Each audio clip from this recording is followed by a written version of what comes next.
Super Mario Sunshine is one of the most important games in the Mario franchise. While Mario 64 helped push the franchise into 3D and set a standard for 3D Mario controls, level design, progression structure, and how Mario was characterized via the new usage of voice acting in the mainline titles, Sunshine stakes its strengths primarily in setting and story. Sunshine is, in many ways, the first story-driven Mario title. The premise is simple. Mario goes on a vacation, but finds himself amidst chaos on the land of Isle Delfino, which has been invaded by the presence of a mysterious, malevolent figure in Shadow Mario. Mario once again has to be the hero who saves the princess and defeats the evil Bowser. But unlike prior games, what Mario Sunshine did differently was in changing the thematic structure of the games. In past games, the primary theme was the idea of Mario as an unlikely hero. Mario represented the everyday person, and his confidence and perseverance inevitably led, time and time again, to Mario saving Peach and ridding the Mushroom Kingdom of the threat of Bowser. Mario 64 included this main theme, but began to explore a very minor sub-theme of Mario as a good Samaritan. Mario is not just the good guy, he is also a good guy. A person who does right by the people and always has his heart in the right place, willing to take on an issue no matter how big or small. This good Samaritan nature to Mario is, in my opinion, truer to the essence of his character than the heroism of prior games. Mario as a hero is compelling, but Mario as a guy who improves the lives of those around him is something that cuts to the core of his character. Whereas Mario 64 explores good Samaritanism only in fleeting amounts, Sunshine expands on this idea of Mario as a good Samaritan by integrating it into the core plot of the game, consequently expanding the storytelling and thematic elements of the Mario franchise, and making the story and world building a much more prominent feature compared to any past Mario title, and arguably any Mario title since. The core of Sunshine is the idea that Mario is just a really good guy, and getting to play as a good guy who does good things is tremendously satisfying in a way that the generic heroism of games past just can't quite cover. Mario is still the hero, he still saves the princess, but he also saves the local culture from the threat of an outside force that, less than threatening their lives, instead threatens to ruin their culture and their land.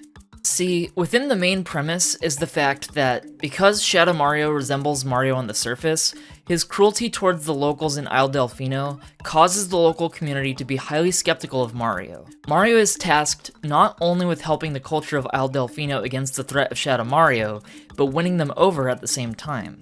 Eventually, as the game progresses, Mario not only removes their skepticism, but they begin to integrate him into their culture, allowing him to participate in their local customs. The way this is accomplished is by the mission structure. Each level has 7 required missions, where Mario has to defeat Shadow Mario's various minions, pranks, and threats to the local region, and then defeat Shadow Mario himself. After Shadow Mario is defeated in each level, an 8th mission shows Mario become involved in the local customs of several sub-communities in Isle Delfino, seeing their culture and being allowed to participate as if he were a local himself. The conflict of the game is not just an interpersonal conflict, it's also a cultural conflict, where the conflict is resolved by being a good guy who does good things and becomes accepted within the culture of a previously hostile community. It's not deep, but what makes the game special is how it manages to integrate the story and gameplay together into these themes. The goal with Mario Sunshine was to make the world of Isle Delfino feel lived in, honest, and real, like these are actual towns that actual characters occupy, rather than a series of abstract platforms for Mario to jump around in. They disguise the platforming by integrating it into a semi-naturalistic environment, and importantly, the level design de-emphasizes Mario and presents itself as more indifferent to Mario's baseline mechanics. Mario, in overcoming the initial hostility and foreign nature of the Delfino culture, at the same time overcomes the initial hostility and foreign nature of the terrain of their towns, beaches, parks, and all other manner of public locale. The game expresses through its level design and core mechanics the same theme of Mario as a good Samaritan who overcomes initial hostility to become part of the culture that is presented in its plot. It makes the player feel like they are Mario. As they become familiar mechanically, they also become familiar in terms of the world, setting, and characters. This is what makes Mario Sunshine truly special among the Mario franchise. It communicates its themes equally through play as through plot. But the problem is, while there's so much that I can say about Sunshine, it doesn't do the game justice to just list all of the examples of how this theme works. So instead, I want to do something a bit different in this video. I want to take you on a tour of Mario Sunshine. I played through the game in full, combing through it to analyze various themes and ideas as they came up. Sometimes the focus was on gameplay, sometimes on level design, sometimes world building, sometimes plot, character, and dialogue, sometimes overarching thematic elements. I stopped to admire all the fun little details, acknowledge the many flaws that the game has, and just spent time pondering the world of Mario Sunshine as I was experiencing it while playing. I use this playthrough as the basis for discussion. Sometimes I tackle big topics while playing and just address them live. Other times, I've caught on to some ideas that I wasn't able to fully flesh out or get to in my initial playthrough, so I've added in additional sections of post-commentary that cover those ideas as they came. So if you will, join me as we take a close look at Mario Sunshine.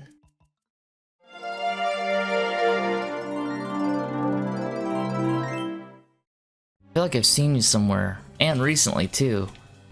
Maybe right there? Maybe right there? Master Mario, remember, the A button is key. Use it to show me some of those famous jumps. Like this? Like this? Yeah, the A button is magical, thank you. Is Peach really tall, or is Mario really short? Imagine dating somebody whose head is the size of your entire torso. Damn. So something that's worth bringing up now, because it's worth just admiring the beauty of this game. The fact that you can see Delfino Plaza from over here. The interconnectedness of the world. One of the things that makes Mario Sunshine really special. Hey there, buddy. Are you waiting for your pals or what? I like how... Okay, something I want to point out, and this is going to come up a lot, is that the Piantas and the locals in Isle Delfino, they don't really trust Mario and they don't really like Mario. And so a lot of the dialogue in this game is like really cynical and kind of mean. The main theme of the game narratively is that Mario has to win them over. Mario's actions manifest in the world around him as like the world becomes more positive as his positive influence is had. Very simple, but it's a well-told little story for a Mario game. This whole mess is your fault. Oh, you motherfucker. That's what you get. That's what you get. Mario's a nice guy, but I'm not. The implication was that Peach was Mario's lawyer. I think our first order of business is clear. Fuck the police. Get the fuck out of here. The wanted posters are great. That's like a police sketch. I like it because it's cartoony, but we're already kind of in a cartoon world, so it's like a cartoon of a cartoon. Hey, if it isn't the bad mustache man, fuck you. Just because you're cleaning up the town, that doesn't mean you're clean with me. Bitch. Can I bounce on her? They forbid bouncing on Peach. Ooh, he saved me. Thanks a bundle. They always say thanks a bundle. Which is not a phrase I've ever heard outside of this game, ever. I remember when I was a kid, I thought Shadow Mario was an all-time great villain. Like, wow. He's Mario. But shady. This is my favorite hub in any game ever. And the reason why is because it is so fun to just be in Delfino Plaza doing nothing. And a big part of that is how Mario controls. Mario controls in a way that's really fun and engaging on just a play, like on a basic play level. And Delfino has a layout that encourages you to just freely explore and bounce around, to try different tests of skill, to do little fun things. And that feeling is great, and I think that hubs should make you feel like you have just a pure joy of being in the world. Like, I think they shouldn't be designed to just funnel you into the next mission. And I like that this is the first one that really does a good job of making the player feel like... Well, actually, this is the only Mario hub that really makes it feel like you can just kind of spend time in it and isn't just trying to push you to the next thing. On top of that, part of what I particularly love about this game is just how much it intrinsically rewards you to play it, where it's just so joyful to just be Mario. I think it is the apex of Mario's mechanical design as far as playing as that character, right? Like, as far as getting to be Mario, this one in Mario 64 play the best, And I think this one plays a little better than Mario 64 as far as the core mechanics. It is so cathartic to just, like, I could literally just sit here for like an hour running around in Delfino Plaza and not get bored. Like, not having done anything, not having accomplished anything. An accomplishment is rewarding extrinsically and can be intrinsically rewarding, but it doesn't have to be the only design priority. And I like that Sunshine gave a little bit of intentionality behind letting the game be rewarding for its own sake. And like the design fosters it. Like right here, they put two buildings pretty close together to allow for wall jumping. They, you know, they make the roofs a little bit wide so that you can easily land on them, but a little bit thin so that it's not like just a purely safe spot. They put all these little rewards inside of it, like blue coins and secret shine sprites, and it's just great. Like, I really think that the game excels at making nothing feel valuable. Like doing nothing, being nothing, not being the player, but just being Mario.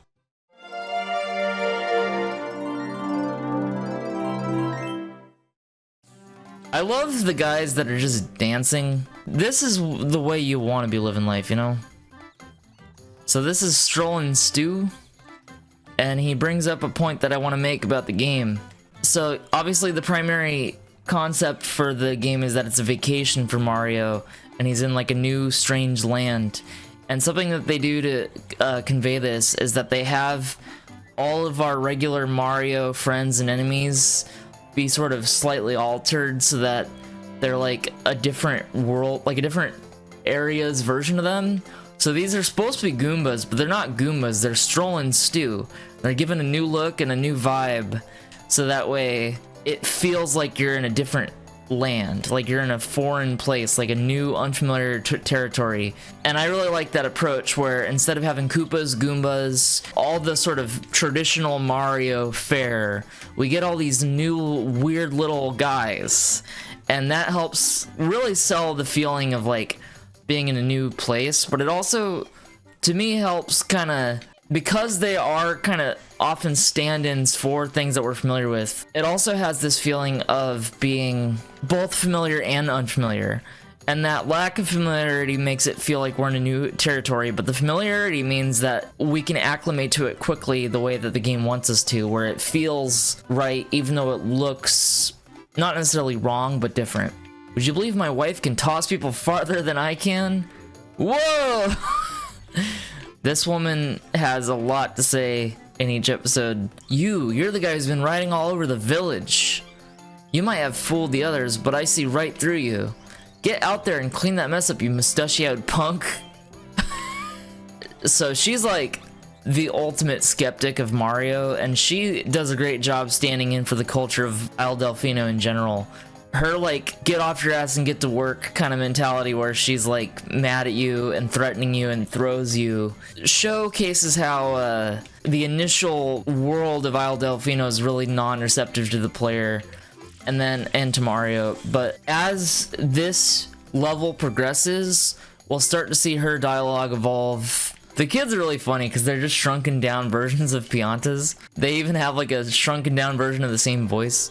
Another thing about Mario Sunshine that distinguishes it from the previous game, Mario 64, is that they do actually kind of want you to spend more time in the levels and not necessarily be spending all your time focusing on the main mission. I mean, there is still a main mission. It's not like Odyssey where they make it intentionally much more open-ended, but the seeds of Odyssey were planted by this game for sure, and the blue coins are one way that the game is encouraging you not to rush straight into the mission and to actually spend some time in the level. The dialogue for the characters is part of that. Little Easter eggs and stuff also contribute to that, like the coins for the flowers and stuff like that. And that eventually also contributes to the 100 coin stars, which are a carryover from Mario 64 that was also designed to convince you to spend more time in the levels. And you can tell that the blue coins were a bit of a rush job because they don't really have much narrative function like the other stuff does, because the shine sprites all tell a story, much more so than in Mario 64. Mario 64 is more abstract. Mario Sunshine is much more narrative driven, and apart from the 100 coin stars, well, sprites, and the blue coin sprites, all the shine sprites tell a story. You could argue the exception are the secret levels, because those are more abstract in the same manner that Mario 64 was. But there's actually a lot to say about the secret levels, so we'll talk about those when we get there. The piranha plants, being how similar they are to the original piranha plants, I think does help create some early familiarity for the player. Because even though you play as Mario, it's very easy to make players feel alienated by changes to location, changes to storytelling, changes to gameplay.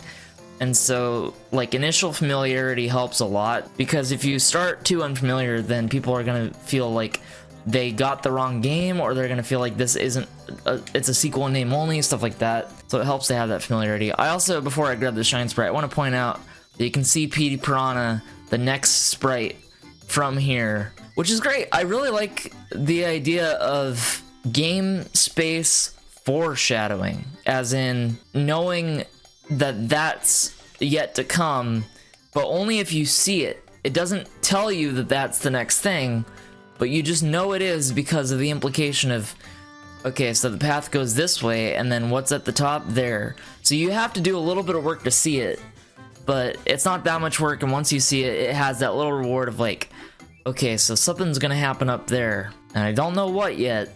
I like that feeling. I just want our peaceful village back to normal. See, that's like generic dialogue that indicates the tone of the game and of the world of the game, where it's like, you just need somebody to be like, oh man, I miss when things were like they were before you showed up. And then it's like, oh, I better do something and then help you out. It's like very basic dialogue. But for Mario, it's pretty new. I hate to do this, but I need to use you for a little practice. I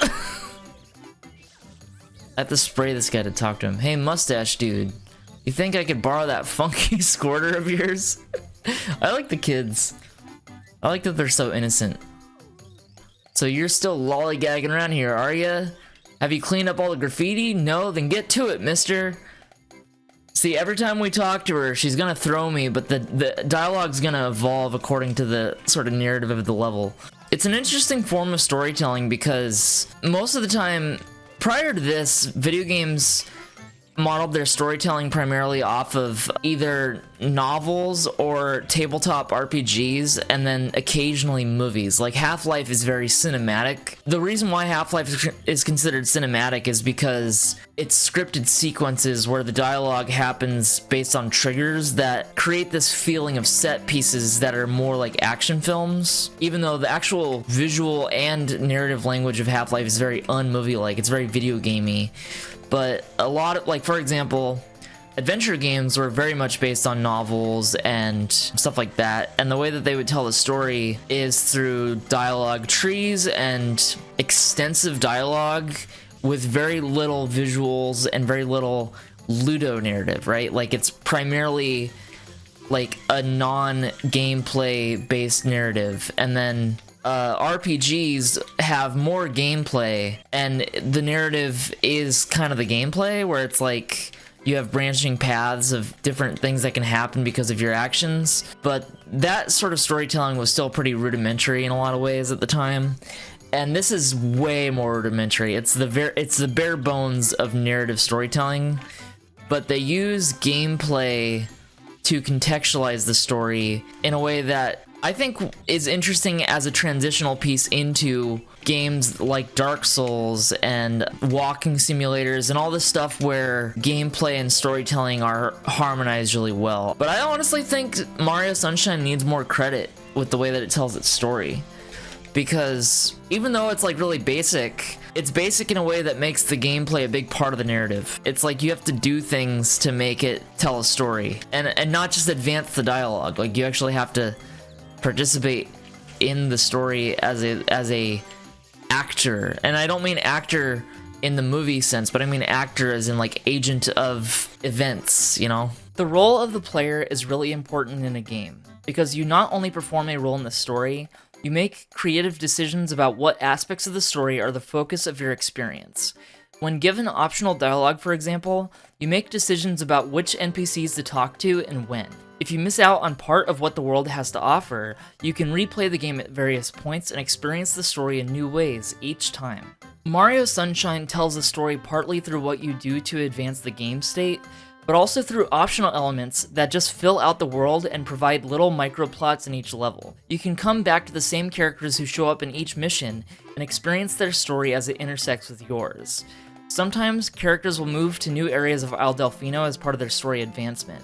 You have to not only play the game, but pay attention to your surroundings as a player in order to get a more well-rounded experience. The fact that the game leaves so much to explore as purely optional content is reminiscent of the story structure that the Soulsborne franchise would take on, and is a really unique aspect of gaming as a medium, in its ability to construct stories differently from other mediums. So my recollection of the demo from GameStop was that it was either the first or second Shine Sprite. I believe it was the second one. I think you actually fight Petey Piranha in the GameStop demo, so that's like my first memory of this game. I like the seagulls. Just a little touches that make the world feel real. That's something that future Mario games would do a little bit, but this is kind of the first game to do that in Mario franchise. I like that Petey Piranha is wearing a swimsuit. I mean, part of the idea is that Mario is an outsider to Isle Delfino, and a lot of these monsters are also outsiders, which accidentally does kind of touch on colonized areas. There's invasive species that are a result of, you know, not being part of the natural ecosystem. In the game, you are kind of fighting invasive species that Bowser Jr. brought with him, which is an interesting way to contextualize the gameplay, because that's not a thing in the other Mario games, right? Like the effect on the environment is not a thing that is given much concern in the Mario franchise, and except for Sunshine and Odyssey. Odyssey is in many ways a unstated sequel to Sunshine. Sure is dark. Is this daytime? I guess cities are just dark all the time, huh? I like that there's like country folk that come into the city, and this is the city. It's like the smallest city ever. Hey, mustache man, you're funny looking, but kind of cool too. Thanks. Don't you have anything else to do? Then go do it! She is not buying that I'm here to help. The other thing I wanted to mention in this level, I really like the idea of scene in video games. It's similar to the concept of mise-en-scène, which I will never pronounce correctly. Video games have a unique storytelling quality, which is that they allow you to inhabit a space. Games are not just you play a role, but you also inhabit the space of the game, which I call game space, right? I call it that because there's a difference between the game world and the game space. The game world can go all the way to the ends of that earth, right? Like you can see it on the horizon, but the game space is limited to just the playable zone of the game that Mario inhabits. So like, for example, there's an invisible wall here.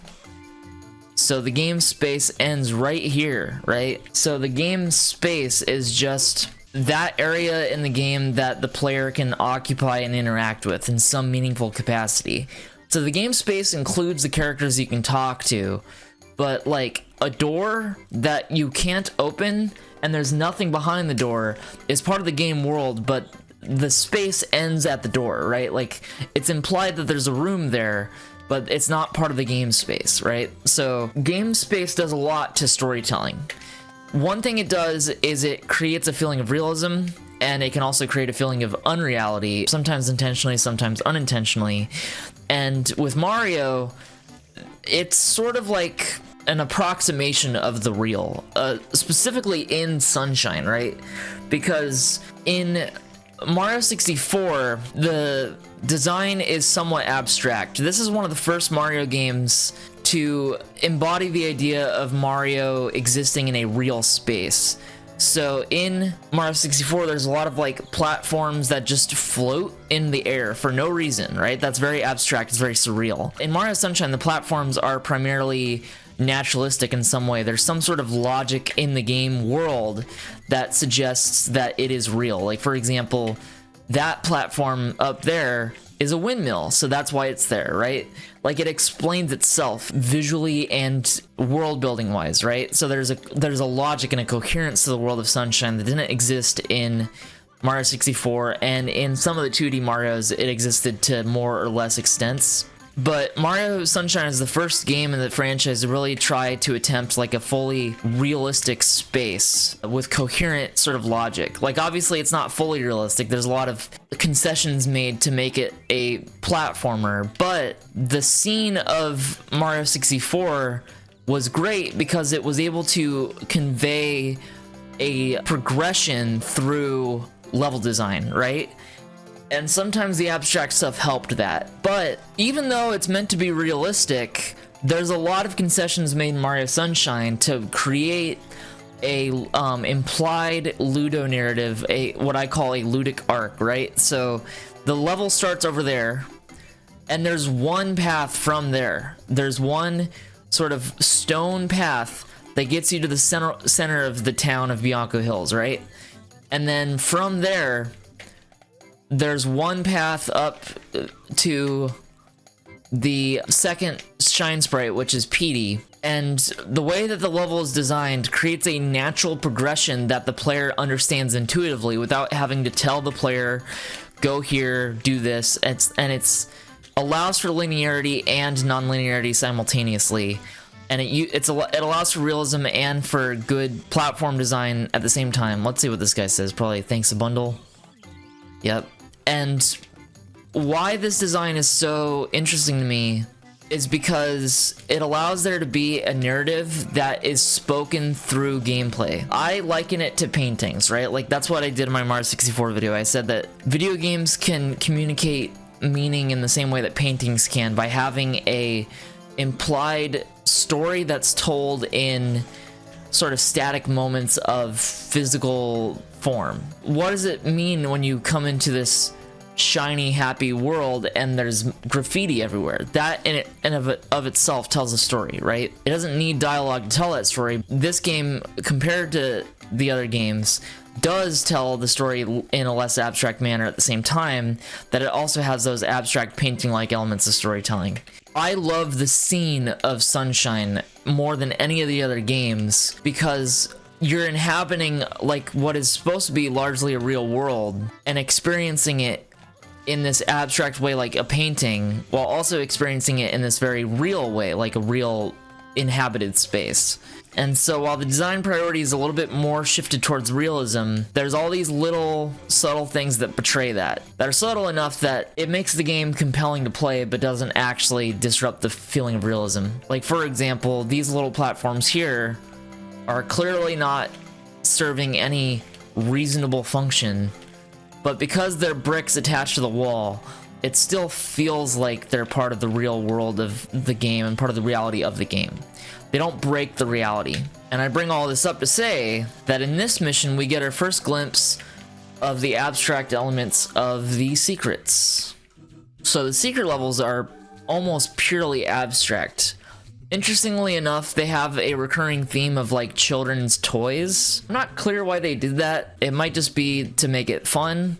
But like, for example, if you look at the background, it's children's drawings of train tracks, aka model trains, airplanes, stuff like that. It might just be meant to create a surreal atmosphere, but this allows for the raw platforming and the abstract nature of platforming that Mario does best, while still keeping logical consistency in the world of Sunshine by creating this sense that we've entered into like the domain of Shadow Mario, which is this like absurdist fantasy land almost. Interestingly enough, the secret levels function somewhat as foreshadowing. While it's never made explicit why these secrets exist or what purpose they serve, I always got the impression that these are traps set by Shadow Mario. The toy-like and childlike nature of the secrets then function as informing the character of Shadow Mario, who will eventually be revealed to be Bowser Jr., an actual child. Bowser Jr. plays an important role in the game's story and aesthetic,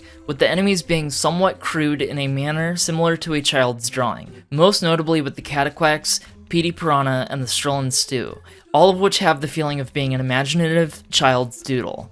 The nature of the secrets as childlike also could easily suggest that Bowser Jr. has a childlike understanding of what constitutes a trap for Mario.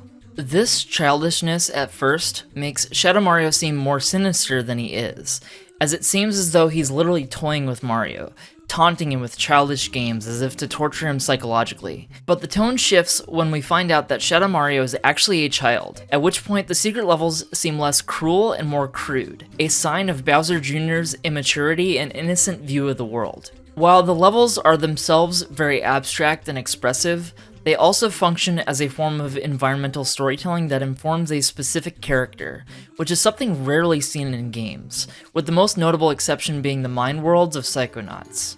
Something else that's worth noting is that because of, especially at the time, technical limitations, level design would have to design itself around the experience that they're hoping the player will have. Like, if you look at something like Half-Life, Half-Life's linearity allows for set pieces that are really exciting, and it obscures that linearity by having the facility be falling apart and having like debris that blocks your path from going in a non-linear fashion. Mario Sunshine has a different design priority, which is to be a semi-open playground, effectively.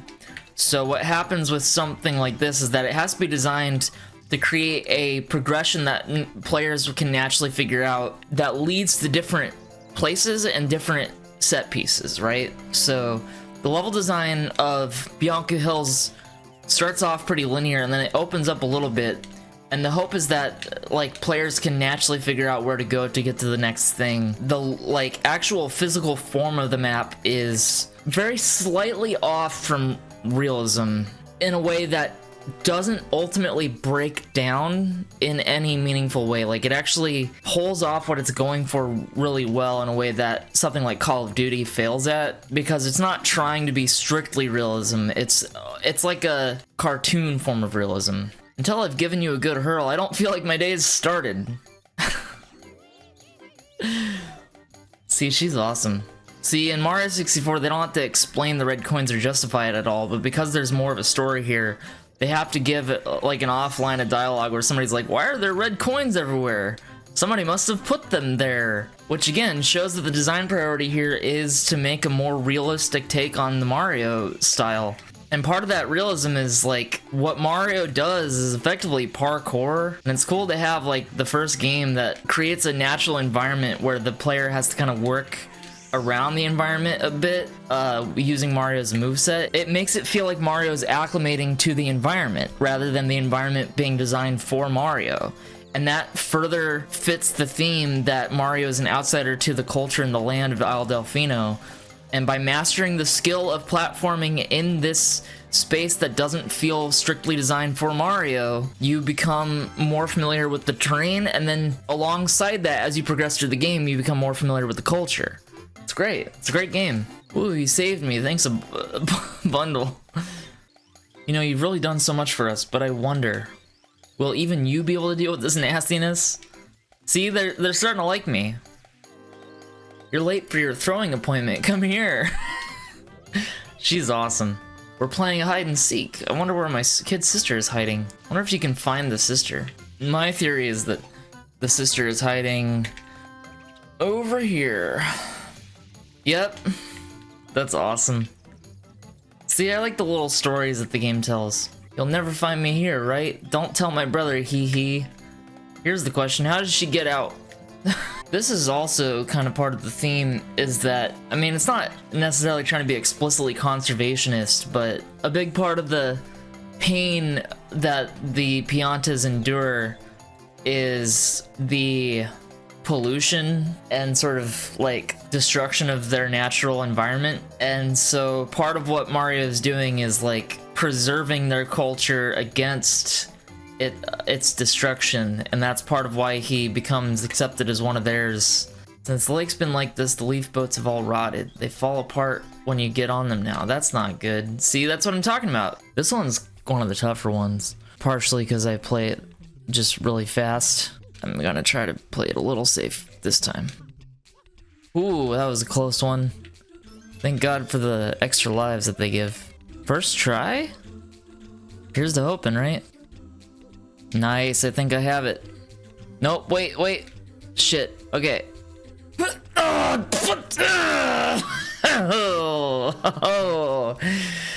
Alright, we're not wasting our time. We're speedrunning this shit. Look at that. Look at these skills. The first half I'm pretty good at. The back half is where I struggle. Why did I do that? Pain, suffering are universal constants in the world of Mario. This game is bleaker than Dark Souls. Look at that. Flawless. Oh, whoa. Wow, we're back in business. We got this. Don't jump. Wait for it to come back. Wait for the flip. And then we got this. That was a fucking close one. Damn. How do I do that one? What am I doing? Shit. Fuck. Okay. Flawless. Never failed. It's my first attempt. I'm gonna get on my first attempt. I'm getting worse. I'm actively getting worse. This is the song that is like pure joy when you're doing well and pure torture when you're doing bad. It's like, shut up! Fucking no! Why did I do that? Why did I do that? Speedrun.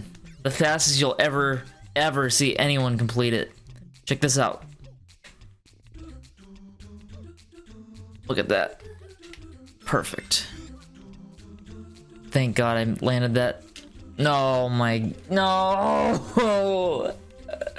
Don't wait. Life is death and death is life. We got this. What the hell? No. This time I will approach it as the pro among pros. Look at that. Boom. Perfection. You will never see someone beat the first half of this level as good as I did just now. Nice, look at this. Fuck! I've tried to press jump. I tried. I gotta play it safe, but I don't want to. My ADHD will not allow me to play this slowly. I'm gonna keep trying until I annihilate it. Did that work? It did! Okay, this is it. Go over here first. Go over here. Fuck! No! When you're falling to your death, make sure you do a ground pound on the way just so that it's a little quicker. Okay. Wait. Jump. Wait. Jump. Wait. Jump. Wait. Jump. Jump. No! What? Damn it. Gotta stop making noises. Darn you. Mother trucker. Fuck, what am I doing? That's what we call skill. Time to lock in. Flawless. As per usual. On my first attempt, just always say it's your first attempt because you can cut out all the other attempts in post, and then you look like a badass. By which I mean this is my first attempt, and I am a badass. Thank you. Wow, that was so close. Okay, we're doing better. This is good. Okay, this is it. Yes, it is. Back in business, baby. Shoom. You know you see confidence when the man goes shoom. Alright, let's see what they have to say about Shadow Mario. Nobody gives a fuck. Hey, have you seen my kids? I can't find either of them. I have to figure out where they went. Get out of my way. One of the running narrative ideas in the game is every level has a progression of ailments and issues that the local region has to deal with, and then after you catch Shadow Mario, that fixes the problem, and then you end up in like a little post-game version of like a world peace version of the level where you get a mission that is based on the world as it was before Shadow Mario showed up. So the 8th missions are like some of the most important to the story of the game because it's the part where it establishes the payoff for all of the previous setup. The payoff being like, here is what the town is really like, and here's you now being a part of the town and a part of the culture. I was thinking that peace would finally return to the village, but with you still around, I have my doubts. Damn, skeptic. You know, it's just like there's one disaster after another. Not that it's your fault or anything. Haters gonna hate. Jeez. This was once a calm place, but now there's way too much hoopla. Okay, so Bianco Hills doesn't quite validate my point because the people here are paranoid. Lately, things just seem really out of balance, you know? This guy seems happy. What's up?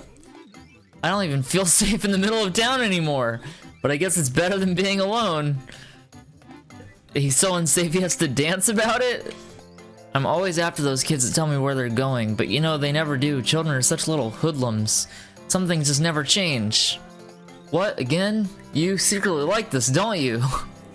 This may be a bit sudden, but listen and listen good. Let's say you find yourself hanging from a rope. Shoot just a little water and you'll start to swing, right? Well, if you have good timing and you do that several times, you'll start spinning around the rope. I swear it's true. Then if you let loose with a full stream of water, you'll gain crazy momentum, which you can use to jump. Yeah, that's what I like to call the super world jump. You can go amazingly far with it. Truly, it's incredible. Don't ask me why I know this. I don't really know myself.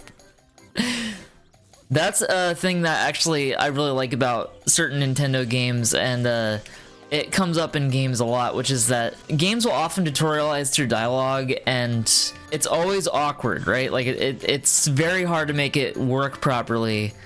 But certain games will lampshade their own like absurdity of it by having the characters act confused why they know the info, or break the fourth wall in some subtle way that like reestablishes the world as like legitimate while also allowing the player to learn the mechanics.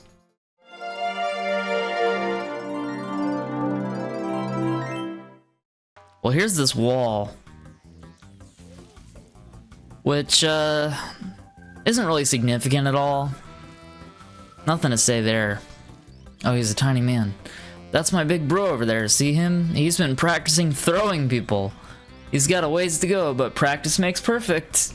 I like that there's like a hobby of throwing people in the universe of Mario Sunshine. You want me to toss you all the way across the port? Sorry, but I don't have that kind of power yet. It's like a weak throw. I love that. Fuck off. That was the worst thing that's ever happened in my entire life.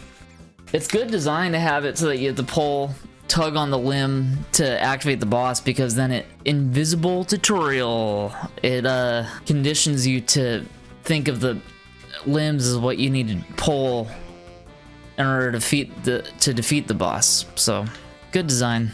You know, there sure are some odd folks out there. Taming little bloopers is bizarre enough, but riding on their backs, I tell you, some folks are just plain loony.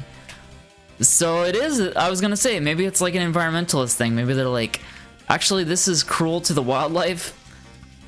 Which, you know, it kind of is. I don't know.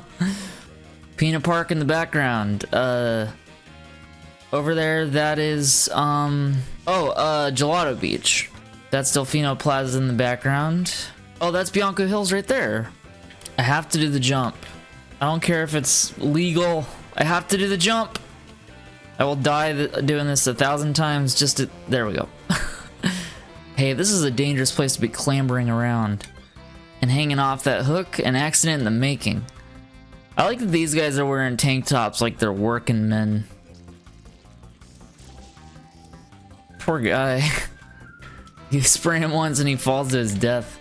The caged shine sprite is a great example of how to integrate platforming into a more naturalistic design. While the rafters that Mario platforms on are a bit ridiculous in how they're shaped, they do a good job making it obvious why the platforms exist in such a way that players passively accept the environment around them as a real lived-in place, while still having access to engaging platforming in the process. It makes me wish that they had done more with this concept elsewhere in the game. The game isn't devoid of interesting platforming, but it's apparent that A, it wasn't as much of a priority, and B, they didn't really have as much care given to making the platforming work with the naturalistic level design. Granted that they relegated a lot of the best platforming to the secret missions. The caged shine sprite is, if anything, an indication of the way in which Odyssey's main levels would be designed. A naturalistic departure from exploration to do some basic platforming while maintaining the same naturalism. Most specifically, we see this kind of design in the wooded and metro kingdoms of that game.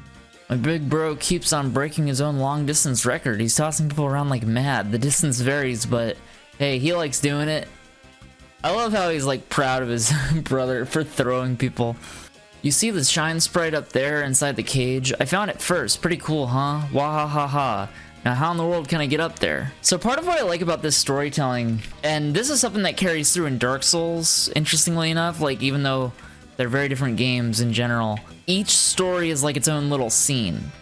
It's not like the story evolves mid-level.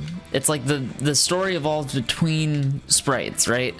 So when you're playing through the game, they're always gonna, like, each time you come up to these guys, they're gonna say basically the same thing every time. Their storyline is pretty flat. Like, we don't see it evolving in real time. We see it evolve in stages alongside the map itself. What I like about that is it really helps evoke that feeling of being, like I said, an interactive painting, where it's like paintings aren't a sequence, they're a moment captured in time.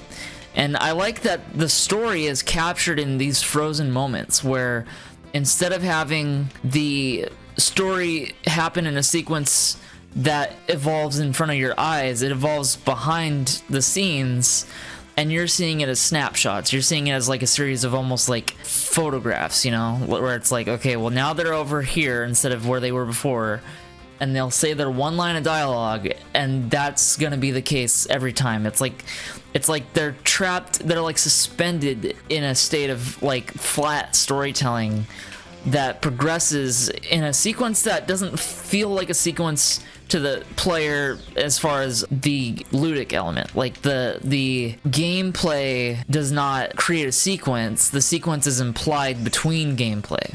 I think it's a very interesting form of storytelling that reaches its apex with the first Dark Souls and with Demon Souls, but whereas Half-Life, for example, does have a sequence, especially Half-Life 2, and a lot of games just use cutscenes and triggered set pieces to tell their story, this is the feeling that this type of storytelling evokes is one of vignettes. What's crazy about it is each level is its own vignette within the broader story of the game, and then the individual stories within each character's little sub-arcs within the levels are also little vignettes, right?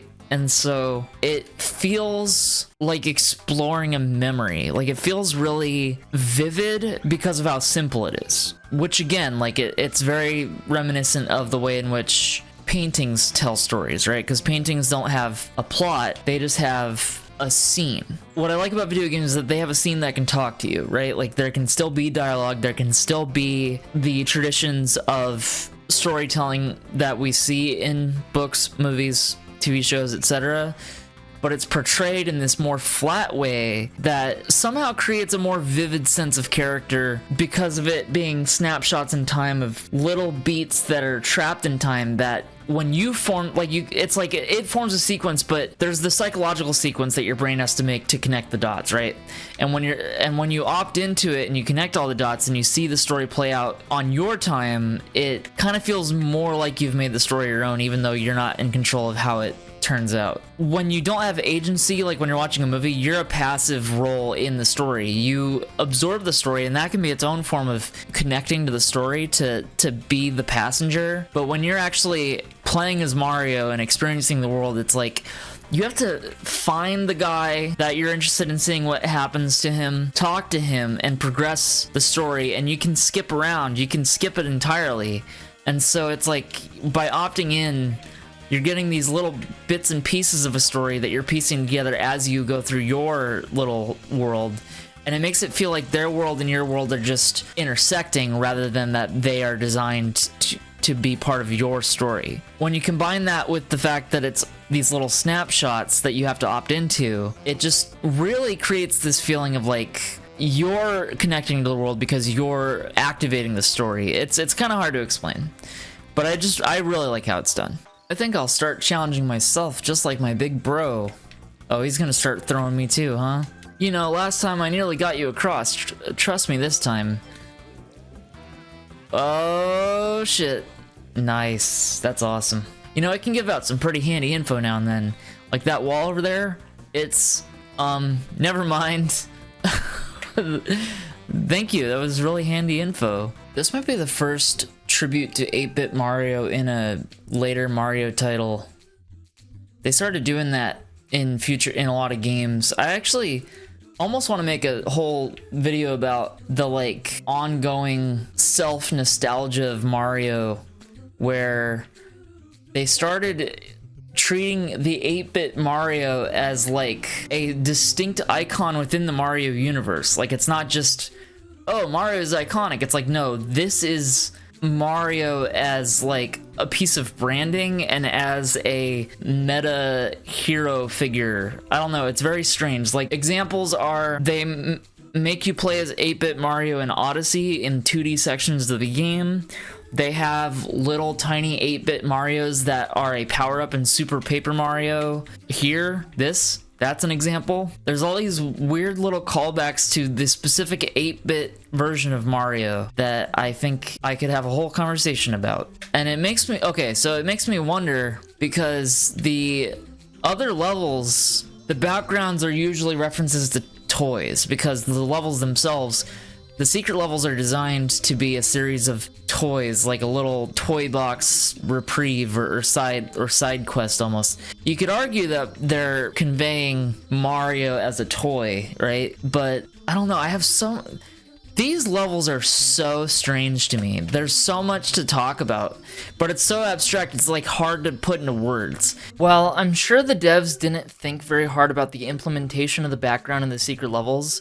There's an interesting tonal dissonance that occurs by having the background be 8-bit Mario. The implication of the game's story is that these levels are traps set by Shadow Mario to prevent Mario from getting shine sprites. So if Shadow Mario constructed these levels, then the background would function less as a glorification of Mario in the way that the Metro Kingdom Festival glorifies him, and more as what feels, on some level, like psychological torment. I've always felt that the secret levels in Mario Sunshine are tonally antagonistic towards Mario, so seeing 8-bit Mario feels almost mocking. It's hard to make sense of because it seems less intentional than it feels, but there's something really engaging about making some of the most difficult platforming in the game, with the easiest chance of dying and getting a game over, be contextualized with the image of Mario plastered all over the room. And I can't tell if the tonal dissonance there was intended, but it contributes to the atmosphere that makes little sense when discussing, but total sense when actually playing the game.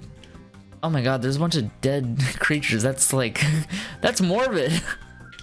Wow, I've never noticed that before. Wow. I wonder if these guys have anything new to say. They're like, yeah, the world might be in trouble, but these decks ain't scrubbing themselves, even though they are like absolutely clean. I'm gonna polish this till it shines like my girl's smile. To tell the truth, the captain's making me do this as punishment. He caught me slacking off the other day, so that's why they're doing it. See, it explains it. Please, no more. So tired. That rocks. I'm telling you, the little stories are really what makes this game special. Is he gonna throw me now? You're going after that giant blooper, right? Yeah, he threw me. Yeah, that's awesome. He wants to be just like his big bro. Yeah, leave it to me. I'll throw you all the way to the helipad. Yeah, he threw me the... Oh, shit. Whoa. Check this out. Look at that. That was sick. I'm too good. Alright, let's see what Throw Boy's gotta say. I wonder if you'll make it that far. Oh, nice, nice, nice. What is this? He's gonna throw me? I just keep getting better and better. Wow. Well, if you work hard at something. I never thought that the word hero would apply to you, but I do now. Thanks for being such a stand-up guy. See, I told you. Oh god, I'm gonna die. Okay. Okay. That's why you use the green one. Bloopers can absolutely... No! Bloopers can absolutely fly. Oh my god, this thing moves so fucking fast. And it turns so wide. Fuck! Nah, I'm fucked. I'm fucked! Wow. This game is so good. It's actually a masterpiece. Thank you for that. We're good. Just wait. Okay. Do not land on the pink one. Oh my god, I'm so scared. There's a way to get off of it, I don't remember what it is. There it is, okay. This is another great example of like, you only need a little bit to imply a place and have it be believable. Like, this is a shameful attempt at a fish market, but it works, and it works in part because it's a small village. It's like a small island, so it's like, yeah, like the fish market wouldn't be that big, right? And they lampshade it by acknowledging that it's small in one of the pieces of dialogue. Now I'm working on my straight up throw. Oh, that's cool. Is he gonna be working on a straight up throw? Hey, how about I toss you straight up in the air sometime? I love the brothers. They're the best character. Best characters, really. Alright. The Doot Doot sisters are here. Wow, I'm going to have to quit working early today. I really like the implication of there being like a celebrity culture in Sunshine, where it's like, they're the talk of the town. Everybody loves the Doot Doot sisters. Come see them while they're here. One night only. It's like, there's something just charming about it. Okay, that guy throws me. I want to talk to his brother first. Please throw me to land. Oh, today just feels different for some reason. I feel powerful enough to send you flying to another world. Holy shit. Wow. Woo. That was awesome. Those are the best characters in the game. Even if I bought this, I couldn't eat it all at once. I wonder if they sell it in smaller portions. That's like the most mediocre dialogue I've ever heard, and I love it. Why are fans so dirty and unfashionable? It gets on my nerves. Doot doo doot doo. They're like assholes. It's when they're not quite in sync that I dig their dancing. Doot doot doo. That's like almost a meta joke, right? Because their AI is programmed to have like a little bit of RNG or some shit like that. It's like, well, it's acknowledging the fact that it's like a canned animation.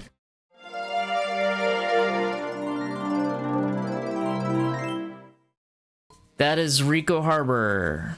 Corona Mountain, Bianco Hills is up there. This couple here is among my favorite NPCs in any game ever. I love these guys. Okay, here's what we need to do to save the egg. We need to get that big green caterpillar thing off the tower. To do that, we need to move the mirrors back into position. So we need to get rid of those plungelos that are up there. Then the heat from the mirrors will make the caterpillar move. Woo, what a plan. This guy is all talk. He never tries to do anything himself.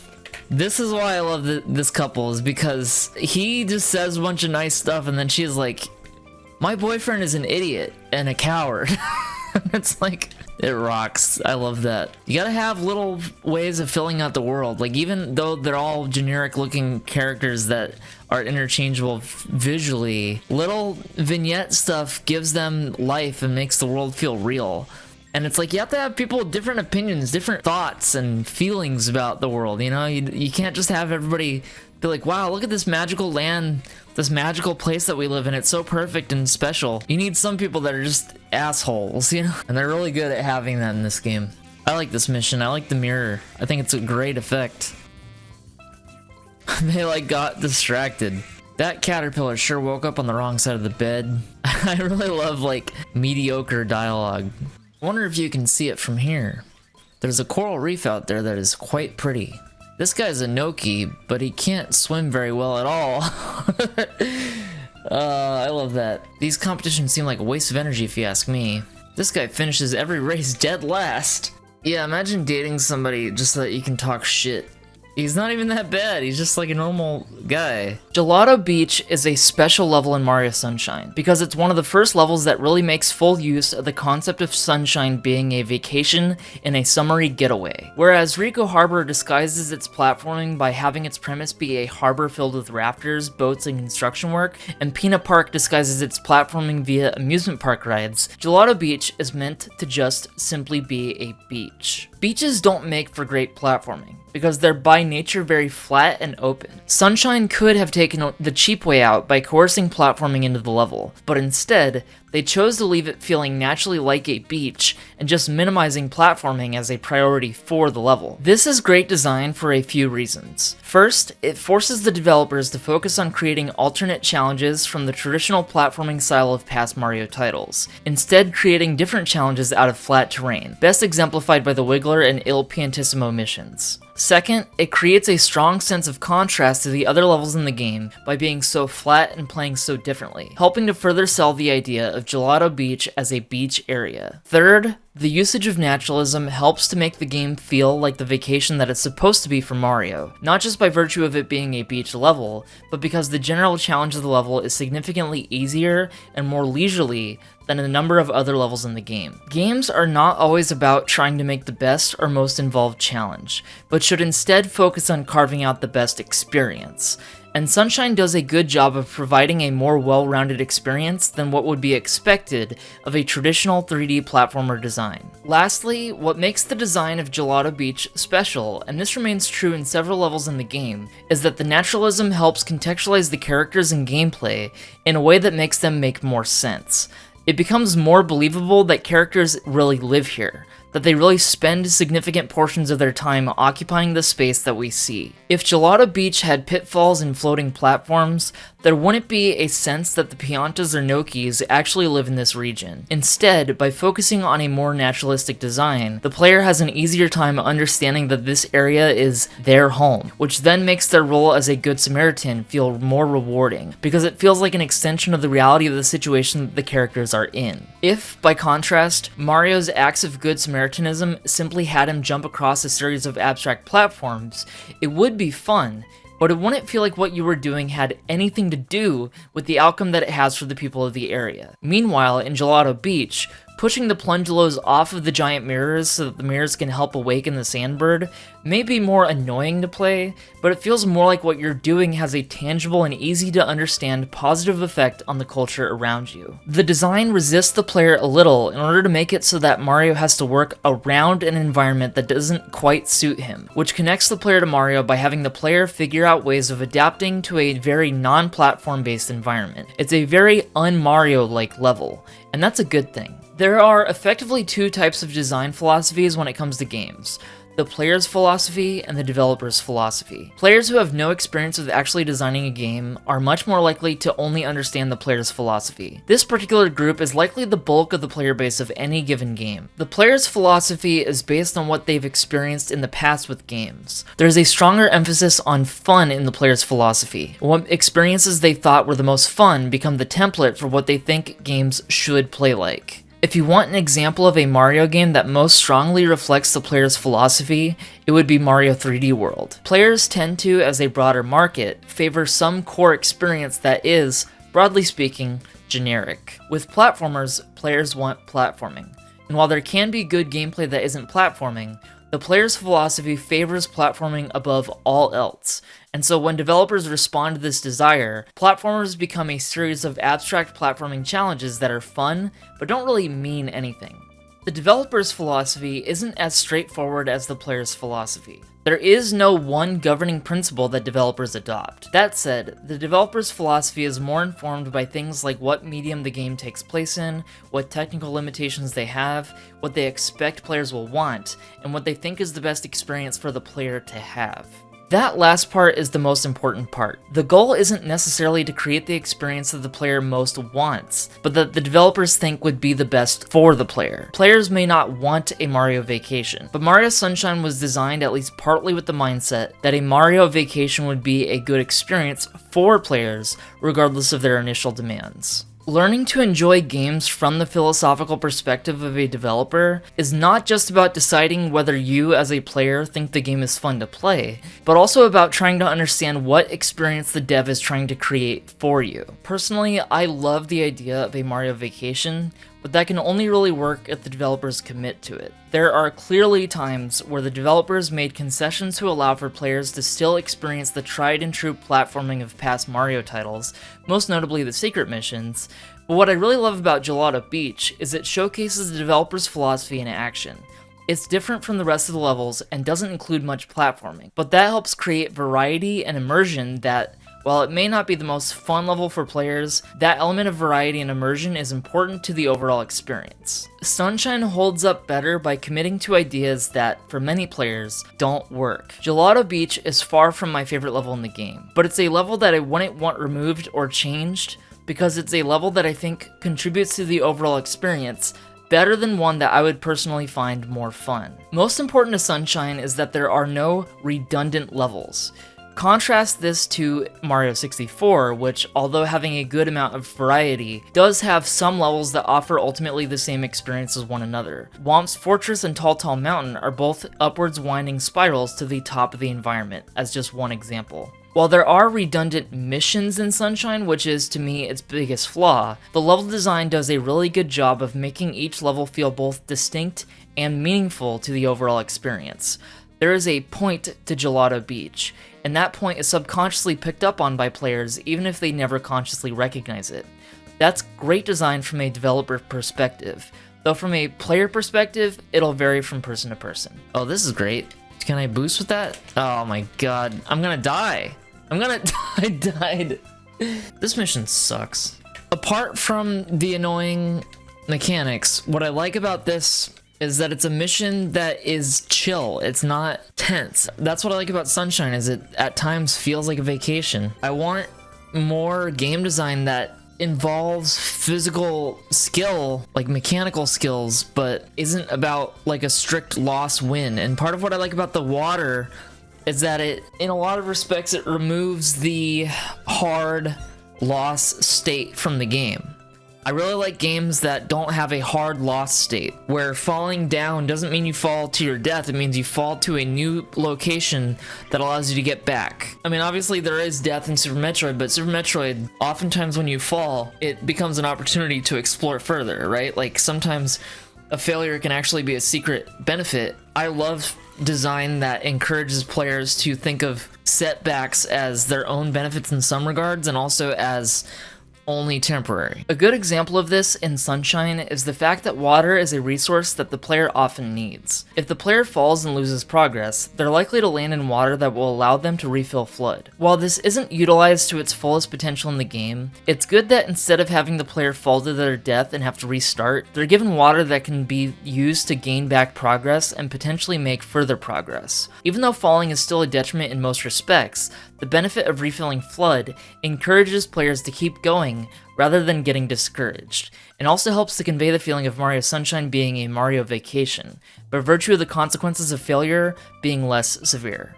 Very soon the Watermelon Festival will begin. Watermelons are best when eaten outside on the beach, you know, because then when you get a seed, you can just spit it out. Dewey! I love that. When watermelons are the topic, this guy's a whole new person. That was a little less mean than normal. I was just having a nice moment too. Oh, damn! Give me a break, man. Mom, when's the Watermelon Festival gonna start? I like all the hype that they're building for the worst mission in the game. All right, the Watermelon Festival, everybody's favorite mission.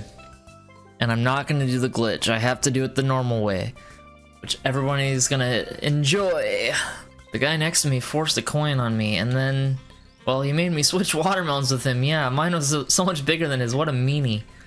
Captain, you asshole. So how about it? Mine's the biggest, right? I mean, right? This thing is in the bag, man. In the bag. That's awesome. I won't be joining in the contest this year. Nope, sorry. I'm happy just to sit and eat watermelon. He doesn't want to join in because he hates to lose. I love that couple. The 8th mission of every level is after peace has been restored to the area. There's no more Shadow Mario, there's no more shenanigans. Everything's back to normal. And because you've done all this hard work, they've grown to like you, and they have now accepted you into the community, right? The Watermelon Festival, despite being one of the most annoying missions to play, is one of the most important missions as far as narrative, because it's conveying the customs, it's conveying the traditions, it's conveying the culture of Isle Delfino. And a big part of what separates Super Mario Sunshine from any other games is how much it's about culture, right? It's about the culture of the town, well, the island of Isle Delfino, and you're acclimating to it by helping restore it And then the reward for doing that is that then you get to participate. So the ludo narrative of the game is that Mario becomes part of the culture by doing good to the culture. By like helping them out, they accept them as one of their own and let him become a part of something like the Watermelon Festival. Like they start off kind of xenophobic and then they grow to accept him. And that's great. That is super in line with the spirit of Mario as a character, because the spirit of Mario as a character is that he is like he's a confident guy who's like always gonna try his best and he's always gonna do right by others, right? And while that often gets portrayed in this epic heroic sense, it's nice to see it in this mundane sense of like, oh my god, I'm getting hounded. You helped a town get rid of a big ailment, and then they let you participate in their little festival. It's just a nice little thing. Like, it just feels really lived in and real, even though it's, you know, a children's game. Like, these little things can make a huge difference in terms of the meaning and the experience of play, and contextualize it in a way that makes it feel more vibrant and more valuable. And something I'm also wanting to mention is games have to tell stories and portray worlds, right? And sometimes when you're playing a game, you want to spend more time in the world and less time in the story. It's like just getting to live in the world is something that a lot of games, they put you on a track that prevents you from doing that. And what I like about this game is that it's designed not for the reset. Mario 64 is more designed for the reset. When you play Mario 64, yes, you can do all 120 stars and still play the game as is, but there's nothing left for you. There's nothing to do. Whereas, like, in this game, there's dialogue. While 100% doesn't let you do more sort of quote-unquote content, the way that the game is designed, it makes it so that, like, the main game is beating Shadow Mario and getting to Corona Mountain and defeating Bowser.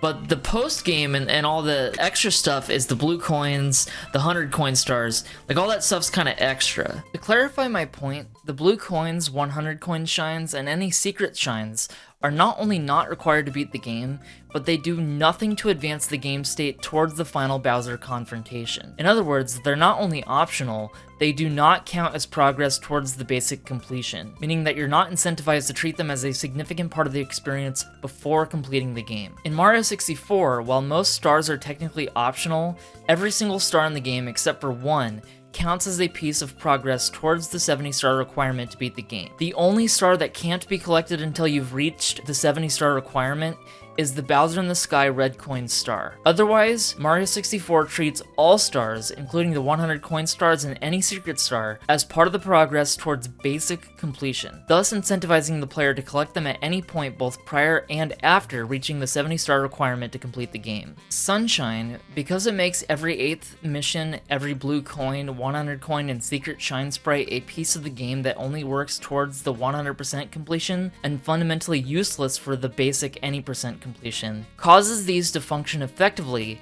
as post-game sprites, even if any one of them could be collected before the final Bowser confrontation. This creates increased emphasis on downtime, on coming back to the game after finishing the main piece of progress and spending time in the world with more to do that isn't incentivized, but is rewarding, only creating an incentive if you go in from the start with intent to get a 100% completion of the game. While Mario 64 has a very interesting progression because of the freedom of what you can do to get to the end game, what makes this game special is that all the optional missions are stacked at the end as part of the narrative of the level. And so there's actually like not only a story incentive to do the post-game stuff, but there's also that feeling of just getting to continue to inhabit the world after the story's done, right? Like the main quest is done, but there's still something worth participating in the world of Sunshine for that makes it feel more valuable to still be here. Like all the stuff that they add to the game, including the blue coins and all that stuff, makes it so that it's fun to just continue to participate in the world after you've already saved everybody, right? And that's just not a thing that a lot of games accomplish, is that feeling of like, now that you've beaten the story, you get to just exist with the characters in the world. Have you ever like wished you could just live inside of a Miyazaki film? Like there's so many Like, once the story's over, you feel sad because you want to continue to be around these characters, even though there's no story left, you know? And that's what Sunshine kind of offers that makes it special to me. Wow. That's what Sunshine offers that makes it special to me. Really? It offers that feeling of getting to continue to be in this world that you've grown attached to by having more to do that isn't oriented strictly around saving lives, beating baddies, etc. Like, it's more about just being part of the world. It's like almost like a slice of life take on Mario, the post game, like the 8th missions, and I adore that, even though some of these missions fucking suck. Like, even though this one sucks, I still want to play it because, you know, it's casual, it's not tense, it's not stressful. I mean, it's stressful gameplay wise, but it's not narratively stressful. There's not stakes. It's just a nice opportunity to participate in a surprisingly frustrating watermelon festival. And I love that. So this mission gets too much shit, although it does deserve shit for this bullshit right here. Although honestly, I kind of don't mind it because I've gotten kind of good at it. My favorite thing about this is the fact that you can stand on top of the choppers. Oh, never mind.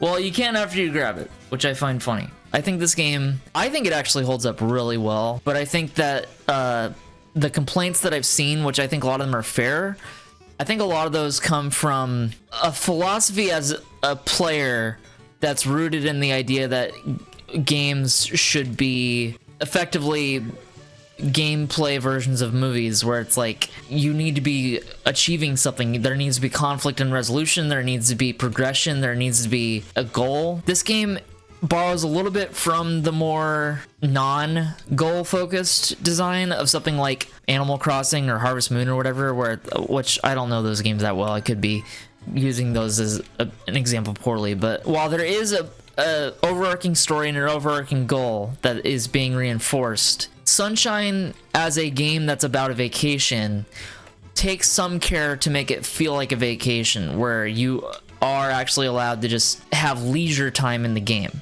Leisure is a part of the game's design. I think it's the only Mario game that really accomplishes that, other than the Mushroom Kingdom in Odyssey brings that feeling back, but it's at the end of the game after you've done everything. I don't care about the gamer impulse, right? Like, gamers want things to be challenging. They want it to be like you have to fight, and if you win the fight, then you are the hero or you're the champion, right? Like, I think that the gamer impulse to have everything be a competition or a contest or a skill showcase, and that like we need to be progressing towards something, I think it's a very like narrow-minded view of games. I think that assuming that Mario's peak is in its like skill showcasing, I don't know, it undersells the other qualities that the Mario franchise has that this game excels at.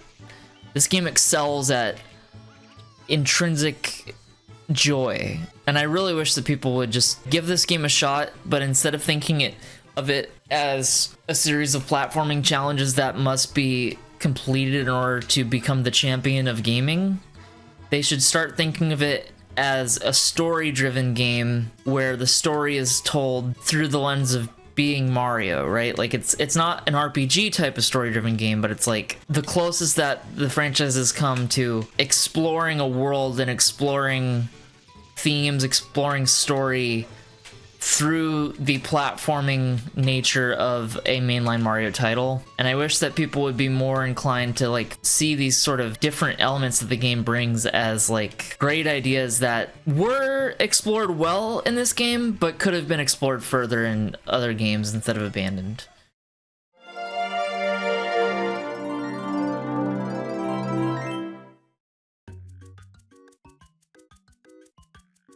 I love that shot because it looks like he went straight out to outer space. Oh, look at these guys.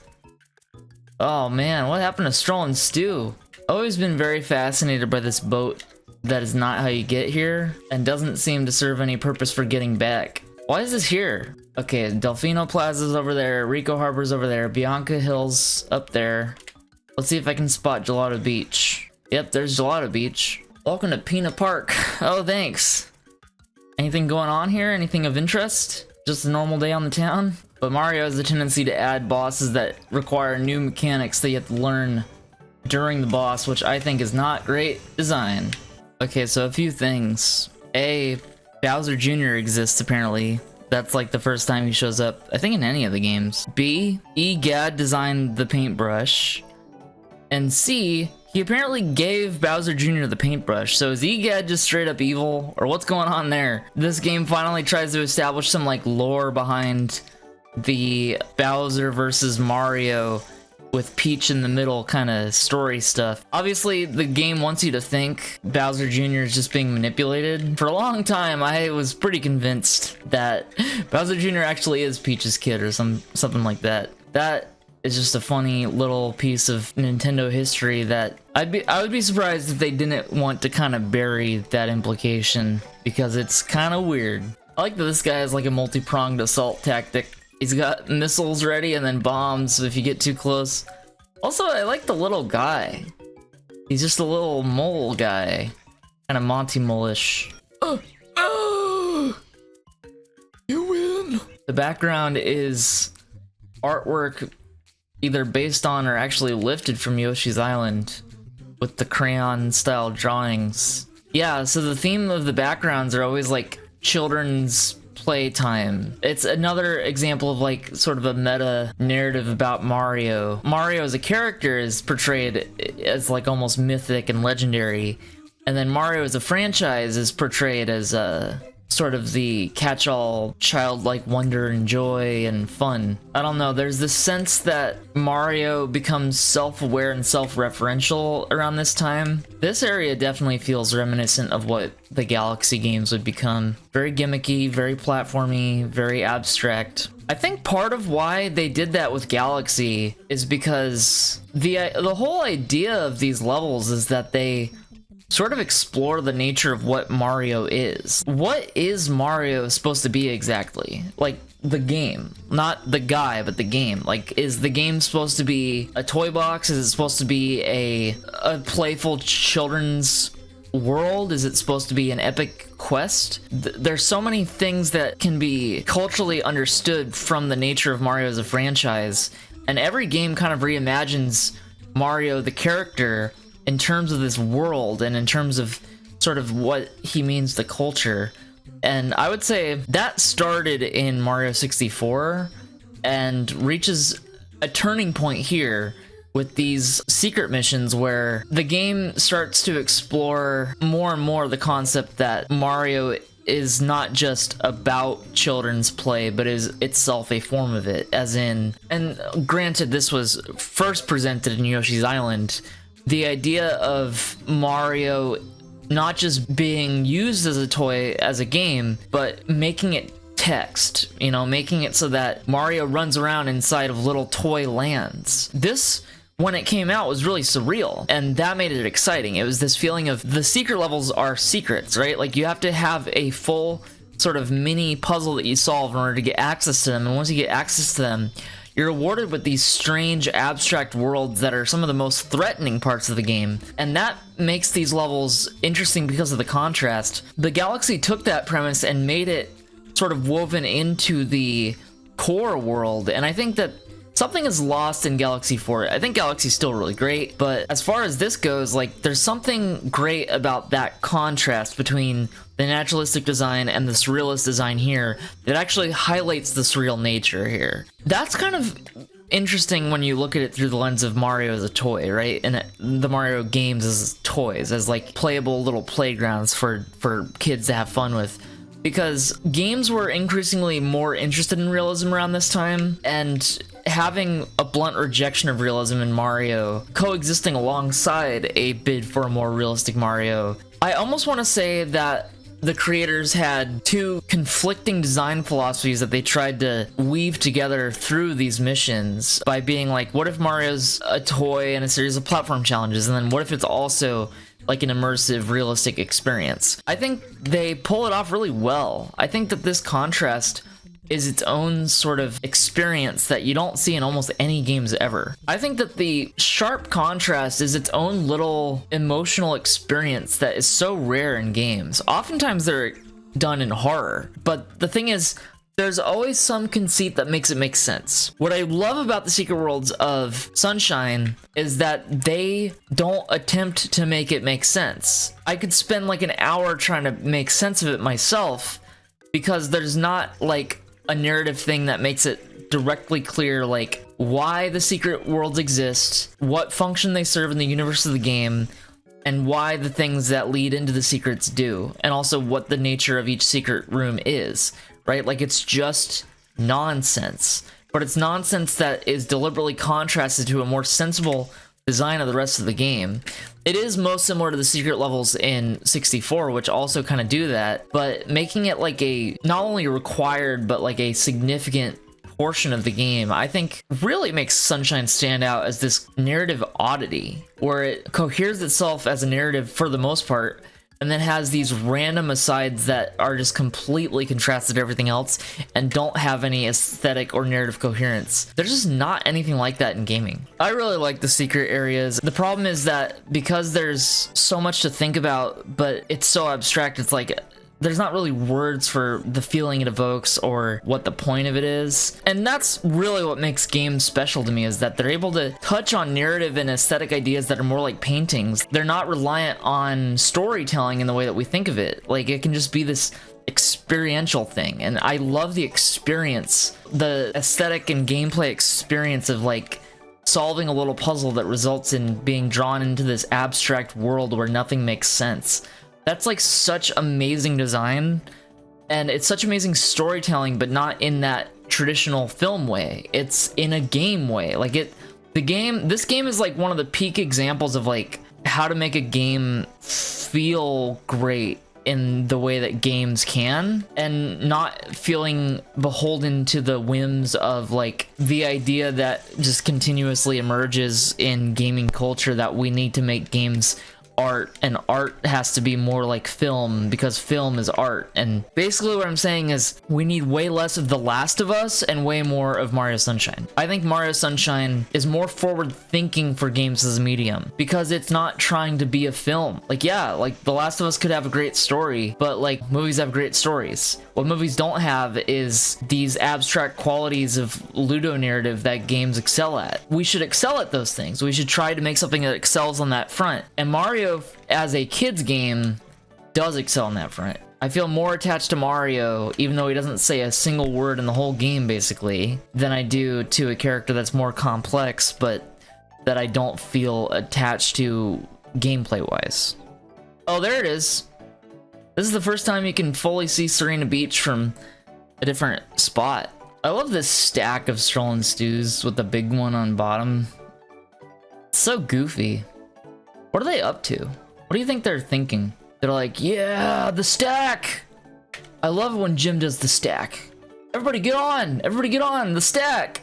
And then they like take like 30 minutes trying to figure it out, and then they finally get on. It's like, fuck yeah, the stack. We're doing it. And then this is just their day, you know? Like their whole day gets sucked away just stacking up. The reason why I'm really interested in analyzing games is because games have to do so many things at once as art. They have to construct a world, they have to tell a story, they have to provide a gameplay experience. And part of why I often like to look at Nintendo games in that way is not just because I've played them a lot and I have a lot of sort of life experience with these games, but also because I find that Nintendo games do the best job of making the artistry of video games really clear because of how simple they are, right? Some games are way more complex and you could spend years dissecting them.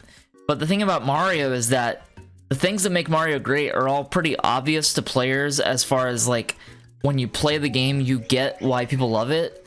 But there's so much to discover in its simplicity because of picking apart games itself. Like, I would not say this game is deep. I would say that this game is pretty simple, but the simplicity allows us to look at how games communicate meaning, right? Like, we can look at the gameplay, we can look at the narrative, we can look at the world building, the level design, we can look at all that stuff and find so much depth in that, because the game is just a well-made game that is focused on making an experience first and foremost. It's not jealous of film. It's not jealous of other mediums. And so, like, for example, if you look at games that are jealous of movies and want to orient themselves around movies, you can do a lot with that. You can look at how games use camera angles in interesting ways. You can look at how games use sequencing, like edits. You can compare that to film, and that is its own little thing about games that makes it special. But like, I haven't said a lot about the camera because the camera focuses primarily on Mario. Mario is the focal point of the action, of the emotion, of everything, right? Like, there's a little bit of cutscene stuff, but mostly the game says, like, you are Mario, live as Mario, be Mario, and experience all that the game has to offer through Mario's eyes, right? So, like, the camera focuses on Mario so that you feel connected to Mario. You're not supposed to feel connected to the camera following Mario. You're not supposed to think of yourself as looking at Mario. You're supposed to think of yourself as being Mario. The only way that that could get more literal is by making it first person.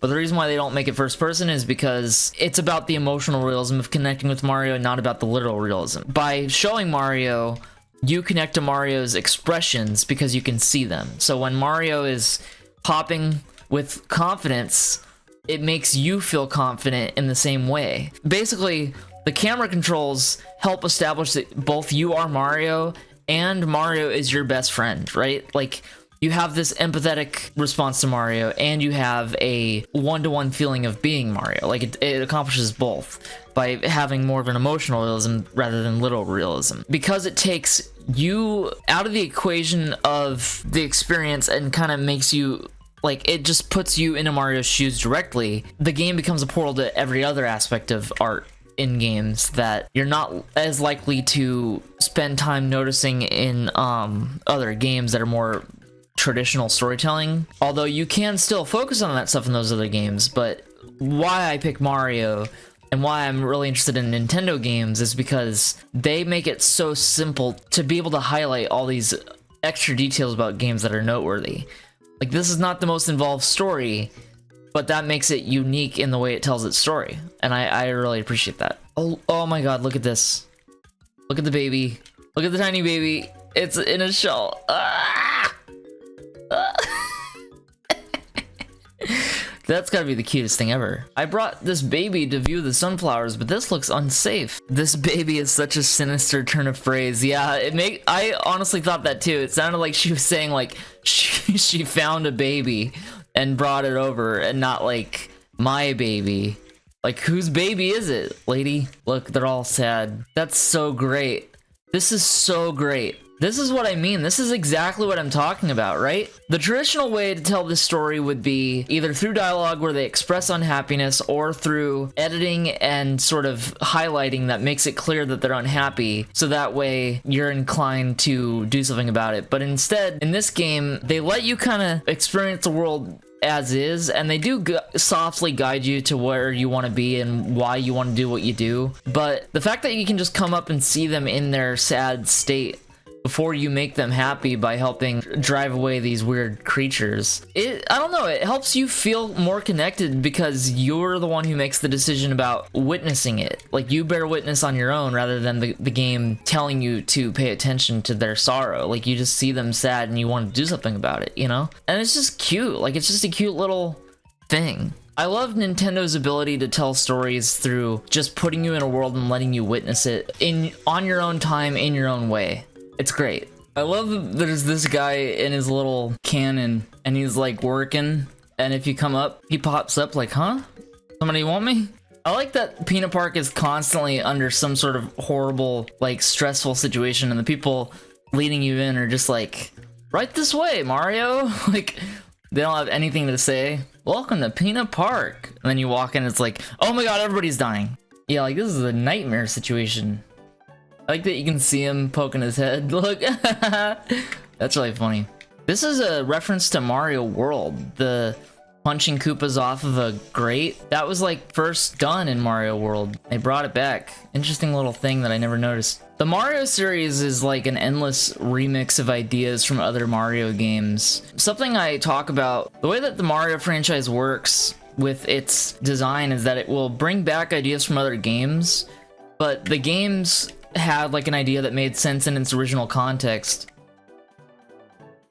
He meets his unfortunate end. They have ideas that make sense in their original context, but then they bring them back as a reference to that previous context without having the context. So like, for example, Koopas initially were a visual gag in Mario Bros, because in Mario Bros you're cleaning out a sewer.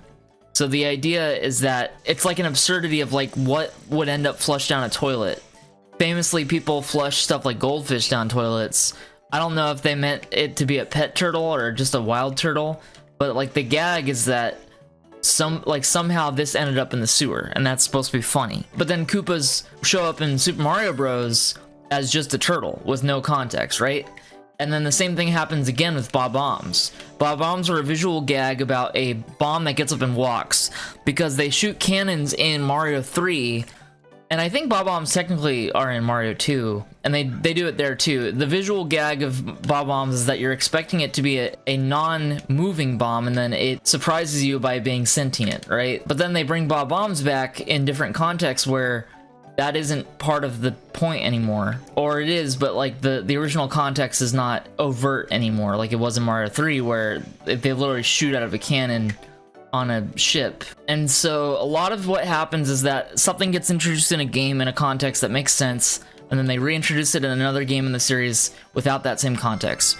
Like, for example, they probably bring some stuff back from Sunshine, like Cataquacks show up in a new context in the later games without any clarification as to what they are. All the enemies in this game make sense as A, wildlife that are indigenous to the island of Isle Delfino, and then B, weird childlike paintings that Bowser Jr. made as part of his plot to stop Mario. So that's what the Cataquacks seem to be, possibly. Although they could also just be wildlife of the area. And then they come back in a different game, but it's not clear what they are or why they look the way they do. Every Mario game is effectively like a remix of the Mario franchise as a whole that deprives it of its context and creates its own internal logic that is unlike really any other media. Like really, like the Mario franchise is always kind of self-referential, and it establishes an internal logic of self-referentiality that makes things become archetypal. Like Koopa is like an archetypal enemy. The Goomba is the default archetype of a generic enemy in Mario, and it makes no sense that it's a walking mushroom at this point, but it made more sense when the Goomba was first introduced, right? And like the Koopa was one of the original enemies, and it made sense when it was first introduced, and now it's just the archetype of an enemy in the series, where it's like if you need a henchman type character, it's going to be a Goomba or a Koopa, because that is the Mario henchman. It starts to lose its original meaning and then become this sort of separate reality of logic. It becomes its own separate thing. There's always a reason why Pokemon exist in the Pokemon universe, and there's not always a reason why Koopas exist in the Mario universe. And that is a very fascinating thing to me, that the games don't concern themselves too much with a consistent lore, but they do concern themselves with consistent archetypes. And the result is that when you're playing through Mario, you have to kind of suspend your disbelief narratively, but it always makes sense emotionally. It's like, well, you don't need to know why Koopas are turtles in order to get that they're henchmen. It's a very great way of creating iconography that is distinct while also having a lot of versatility that allows them to do so many different things with it because they create their own internal archetypes. I think it's great. Mario's great. The sunflower was able to keep the child safe and sound. Now the child will surely grow up to be big and healthy. Notice that she says, the child. What is going on with this lady? She's like, whoever's kid this is, it's definitely safe with me. Fuck! No! He stole my damn hat! He stole my hat! I didn't know you could do that! Where the hell did my hat go? Did I just lose my hat permanently? What? What is happening? Why is my hat gone? I have to test something. Do I still not have my hat when I enter here? Okay, thank God. That was so strange. I like that you can make him kill himself with his own shell. That's animal cruelty. This is just cruel. I like how he's looking up at the sun. They give little character nuances to their animations, like watch. Running around, running around. Let's see if they do anything. And then he stops and looks at the sun for a second. Like, wow, man, it's a hot day, huh? Oh, now he's doing it. Oh, hey, it's new Yoshi's. It's another Yoshi's Island background, but this time it's sunflowers instead of hills or whatever it was before. That's interesting. Arrow that way, huh? You sure? Are you sure it's that way? There's a lot of ways to choose from. Yoshi blocks. I like the black one because it looks like a cow. Fuck! What's the old computer, right? Wasn't there an old computer that had a cow box gateway or something like that? Anybody remember that? It was like an old brand of computer. That's what this one looks like. Yeah, Gateway Computers. Wow, what a poll. Oh, I sprayed that guy. Poor guy. He was just here to enjoy his time at the park. Do you think that Mario's sloshing around in like wet shoes every time he falls in? Or do you think he's just like extremely waterproof? I hit that guy again. He should have known better by now. The shittiest fucking mission in maybe the whole game. This one's really annoying. Balloons. Oh my god, somebody put up Bowser Jr. balloons. He's got a whole squad. They're like, they were there for the music. They didn't even give a fuck about the ride. It missed? Got one. Fuck. Okay, so I have to use the... Oh my god, this makes me sick. I'm like gonna throw up. Oh my god. Nice, got that. Missed? Fuck. This is gonna be so painful. I hate this so much. Please tell me that hit. Damn it! This is torture. What the fuck? Fuck! It just aims in fucking crazy directions from what you expect. Oh my god. I'm damned if I don't hit this. Shit! I hate this so much. Why does it go so high? I hit that one. There's no way I can hit those two. I'm gonna try. Fuck. It's gonna be facing this way. Nope. I hit one. Oh my god. How am I supposed to hit this one? Oh my god, that one just goes right into the... Shit! Right, last second! Yes! That was crazy! That was crazy! Wait, what? Okay, thank god. First try. Fuck yeah. That was so nerve-wracking. Oh man, I hate that one. That's the worst mission in the game.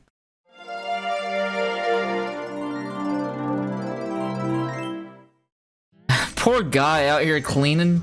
It's like deadly. He's an essential worker. I guess I'd better start looking for a new job, huh?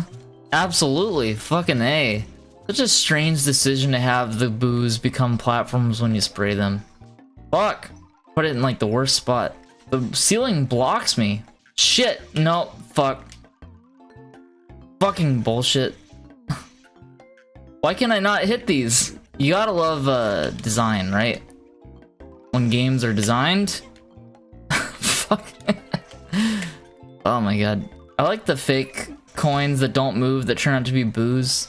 Just little details like that are just good. Here's my rant about Hotel Delfino. First of all, it is a ghost house disguised as a hotel. That's great. Hotels can be creepy, and I like the change of scenery where it's, you know, similar to The Shining, but it's like a haunted house could be anything. So making it a hotel makes the ghost house conceit of the normal Mario games weave well into the world building of Sunshine and the world design. I think that's great.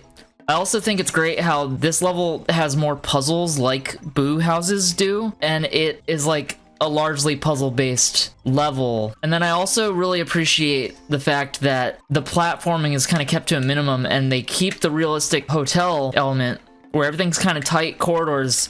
Not very good usage of flood in this building, at least the hover nozzle. Part of why I really like the hotel, this mission in particular, is because I like that the premise is that you have to like weave your way through a series of like you can't go into the doors normally. It's not like a normal free roaming thing. It's like you have to solve puzzles, discover the hidden evil secrets of the hotel, and you have to like weave through like the correct path where it's like you feel like you're kind of maneuvering in spite of the hotel rather like than through it. And that feeling of like, it almost feels like you're like a rat trapped inside of the walls and trying to figure your way to the cheese, you know. It's maze like. The fact that they're able to take a hotel that is realistically designed and turn it into a maze is some of the best level design in any of the games.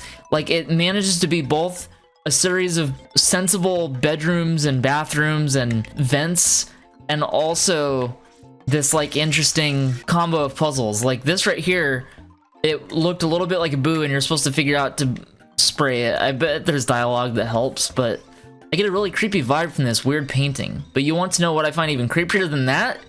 Imagining how you got in here.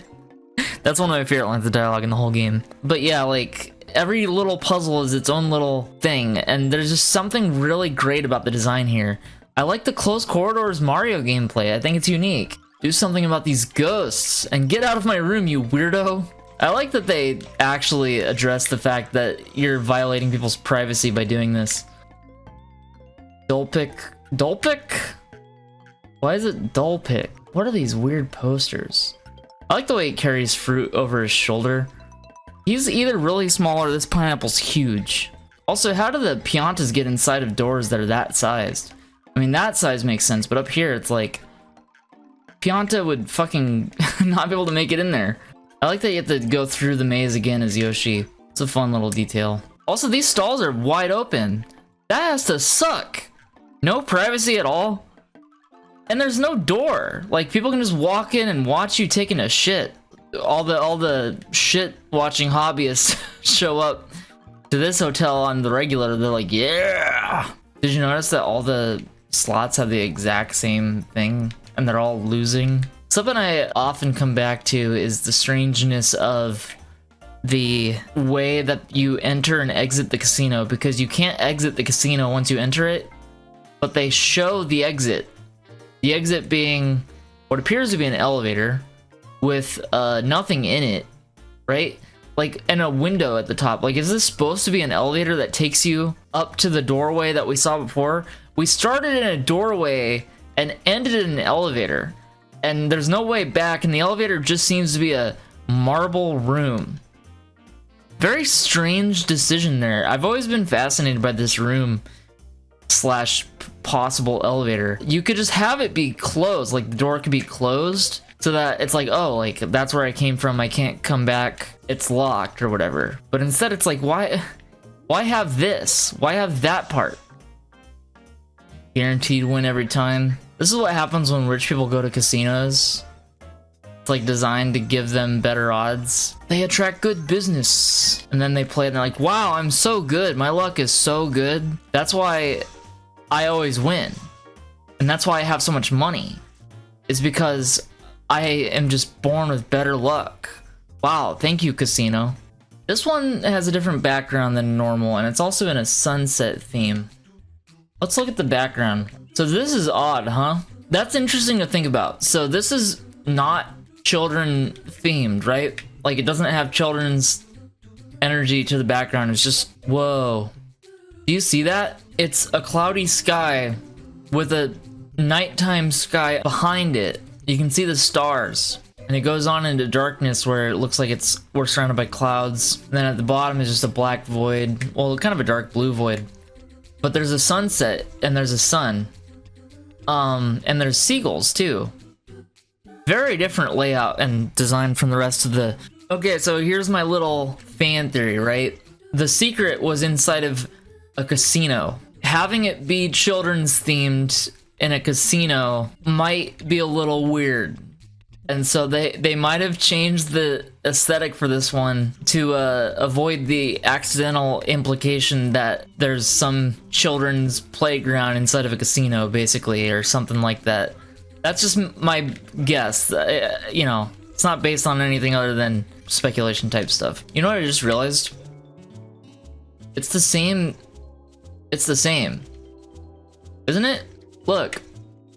Sunset, clouds. They just reused the asset here, but they added like a nighttime thing on top of it, because if you look over here, there's no stars. Do you have any water or juice? Sigh. Sorry, no juice. I like these little vignettes that are not even that interesting, like just somebody standing there for 8 different levels being like, do you have anything to drink? And she's like, nope. I love the design of this room with the cheesy star like wallpaper. I like this boss fight. There's not much to say about this boss except that the puzzle solving element of like figuring out that you're supposed to get the chili is a fun little way to recontextualize the fruit that we've been exposed to already, because we already know about the chili from the start of the game, like from Delfino Plaza. Not Smolder and Stew. Get the fuck out of my way, man. Thanks for your cooperation. Now for more scrubbing. I really like the outrage animation that they have. Their little tree stands all the way up, which implies that the tree is in fact part of their anatomy. They're probably gonna say the same shit. You certainly are noisy this evening. Okay, that was worth it. Do they finally have drinks? I'm so thirsty I could drink some of that disgusting goop. You know what? I don't think they ever have drinks here. Nope. I'm pretty sure we're getting restocked in just a moment. Wow. So for the rest of forever, these guys are gonna be staying there waiting to get drinks that they'll never get ever. Red coins, yep, I don't know much about those. We'll see red coins. This one could be brutal. Oh my god, where are they? Ugh! Fuck! There it is. How do I get through? How do I get in there? Fuck. It's in there. Come on. I need it. Oh my god, so close. Wrong way. Fuck. Fuck! Shit, I'm done. I'm dead. I'm done for. Fine, I'll take the L. I hate that they kill you. The reason why the coins are red is because they're drenched in blood. It's the bloody, violent nature of capitalism. Okay, I got this. Brutal, this is pain, this is misery, this is hell, this is life. Okay, and then what's... yeah, it's down here. There it is. That one's a lot of fun, even though I failed. Because I like weaving through the hotel. It's just a fun little thing. I like when a game makes you feel like you're off the beaten path of, like, normalcy, right? Where it's like, you're supposed to go through the hallways, but you can leave the hallways and get into the vents. Stuff like that. I like that feeling, and especially when it's not a strictly linear path. I mean, that was linear, but I meant strictly linear in the sense of like the like Half-Life, where it's like a scripted sequence and there is nothing outside of the intended path. Like when you enter a vent in Half-Life, there isn't a world outside of that vent, right? Like once you no-clip out, it's just nothing. But there is still a whole hotel outside of the vents of the hotel, right? Like there's still, like the whole map is rendered. I really like that feeling.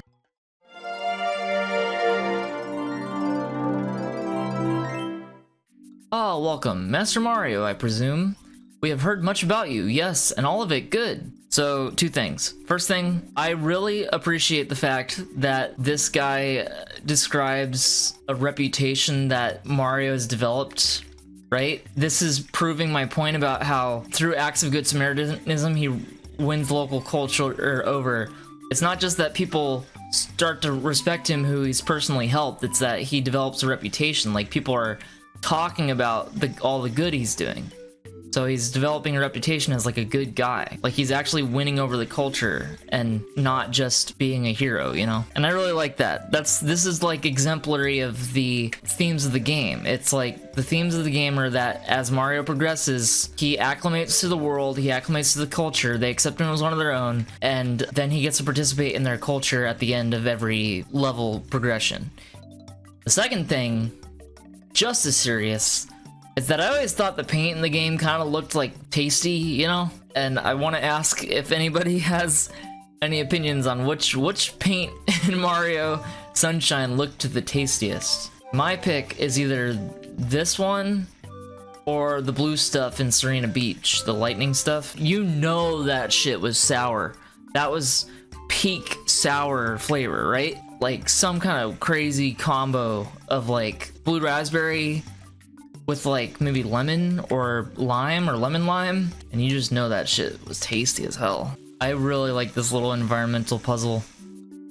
I like it because it's not something you do use to like make some substantial progress. It's just a part of the level, and the fact that it's like a man-made structure makes it feel more lived in, like you're part of the world that people live in and belong to. I also like the squid shaped and little wave shaped paintings that somehow were made by this mole shooting blobs of goop.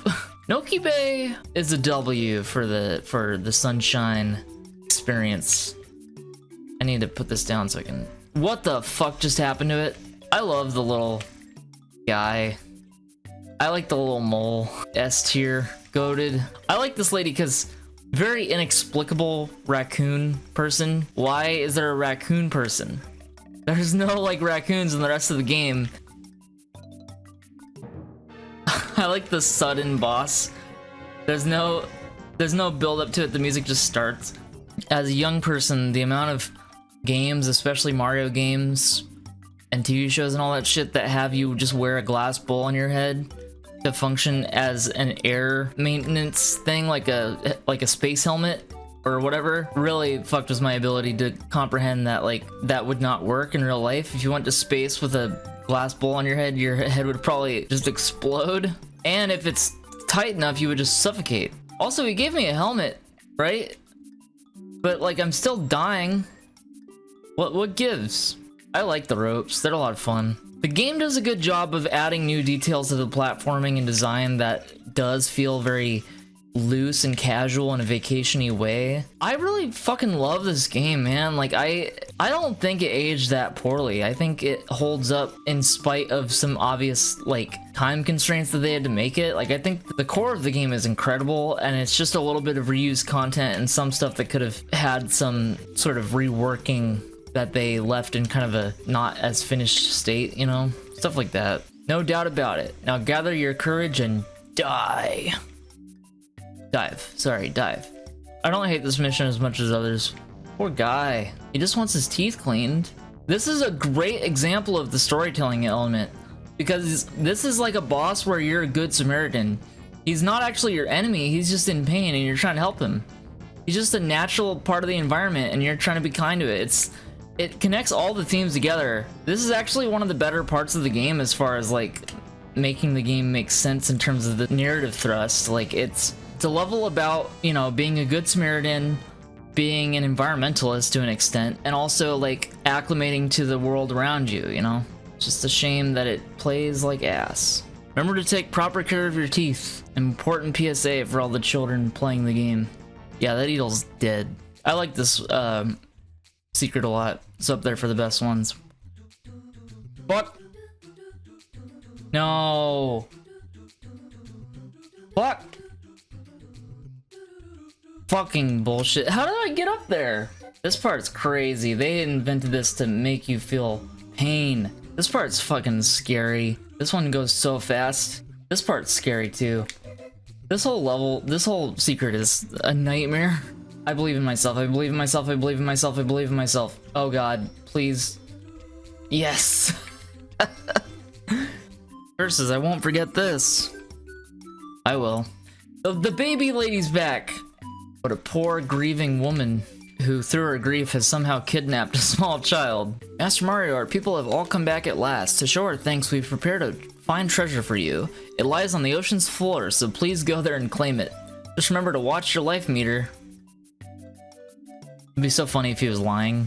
Just gets me to jump to my death. I like this mission, even though it's hard to play. There's something peaceful about it. I like the peacefulness of this game. I also like that there's this little Noki culture here of them. Wow, I got 5 of them at once. No, no, no. There we go. Noki's riding on jellyfish. I really think that's a fun little detail. See, this is the whole point of the game to me. It's these little peaceful moments. This is something the rest of the franchise doesn't have as much, and like basically very few games have this like relaxing, peaceful encounter with the world where there's still like a goal. It's not just open world sort of abstract stuff, but it's like the story is over, like the main plot, and there's like a resolution, like an epilogue that's like more peaceful and nice. I just really like that about this game. Playing through this game without playing any of the mission 8s is missing out on like a huge chunk of what makes this game great, even though a lot of the 8th missions suck. They're not the most well designed or the most fun to play, but they're the ones that I think communicate a feeling that is the most valuable piece of Sunshine's identity as a game.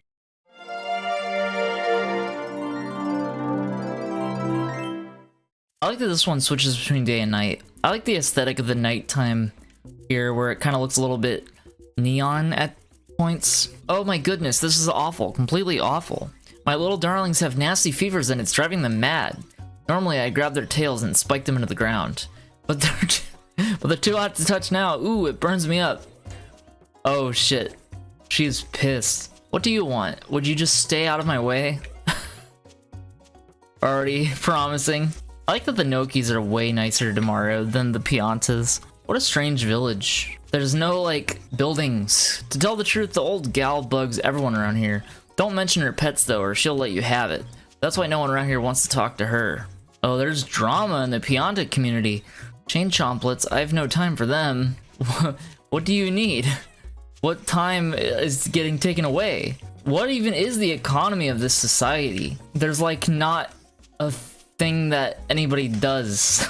I guess fish markets. Kind of a weird little self-sustaining agrarian society or some shit. Kids seem to have a more profound perception of virtual spaces, and I think blue coins cater to that. Seems they're supposed to be found sporadically while a kid repeatedly revisits worlds that perpetually bring them joy and comfort. Gamers seem to assume you're supposed to collect them all as a concerted effort, at worst as post-game cleanup, but I just don't buy that. That can apply to any player, but children are most likely to do that kind of thing probably.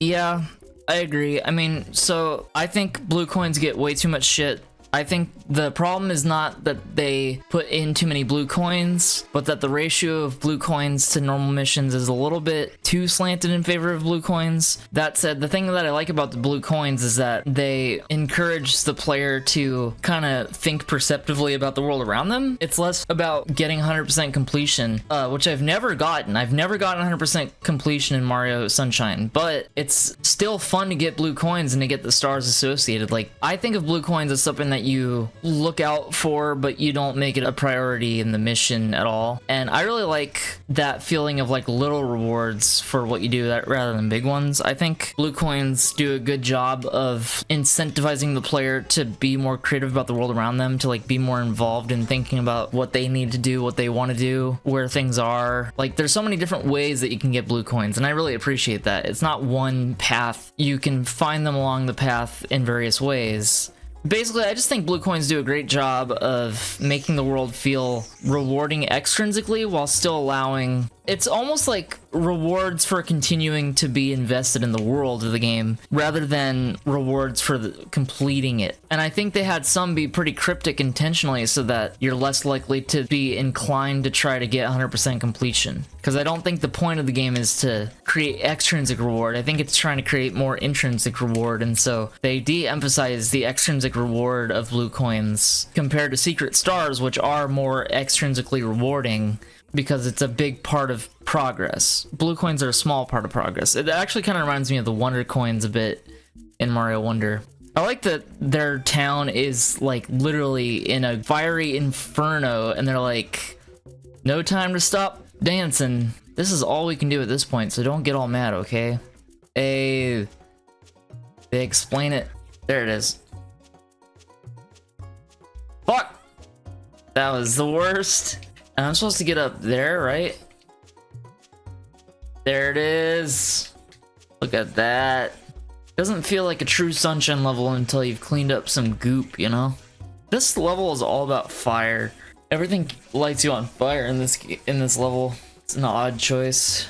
I guess to make it like one of the hardest levels, but I feel like there's other ways to make levels hard.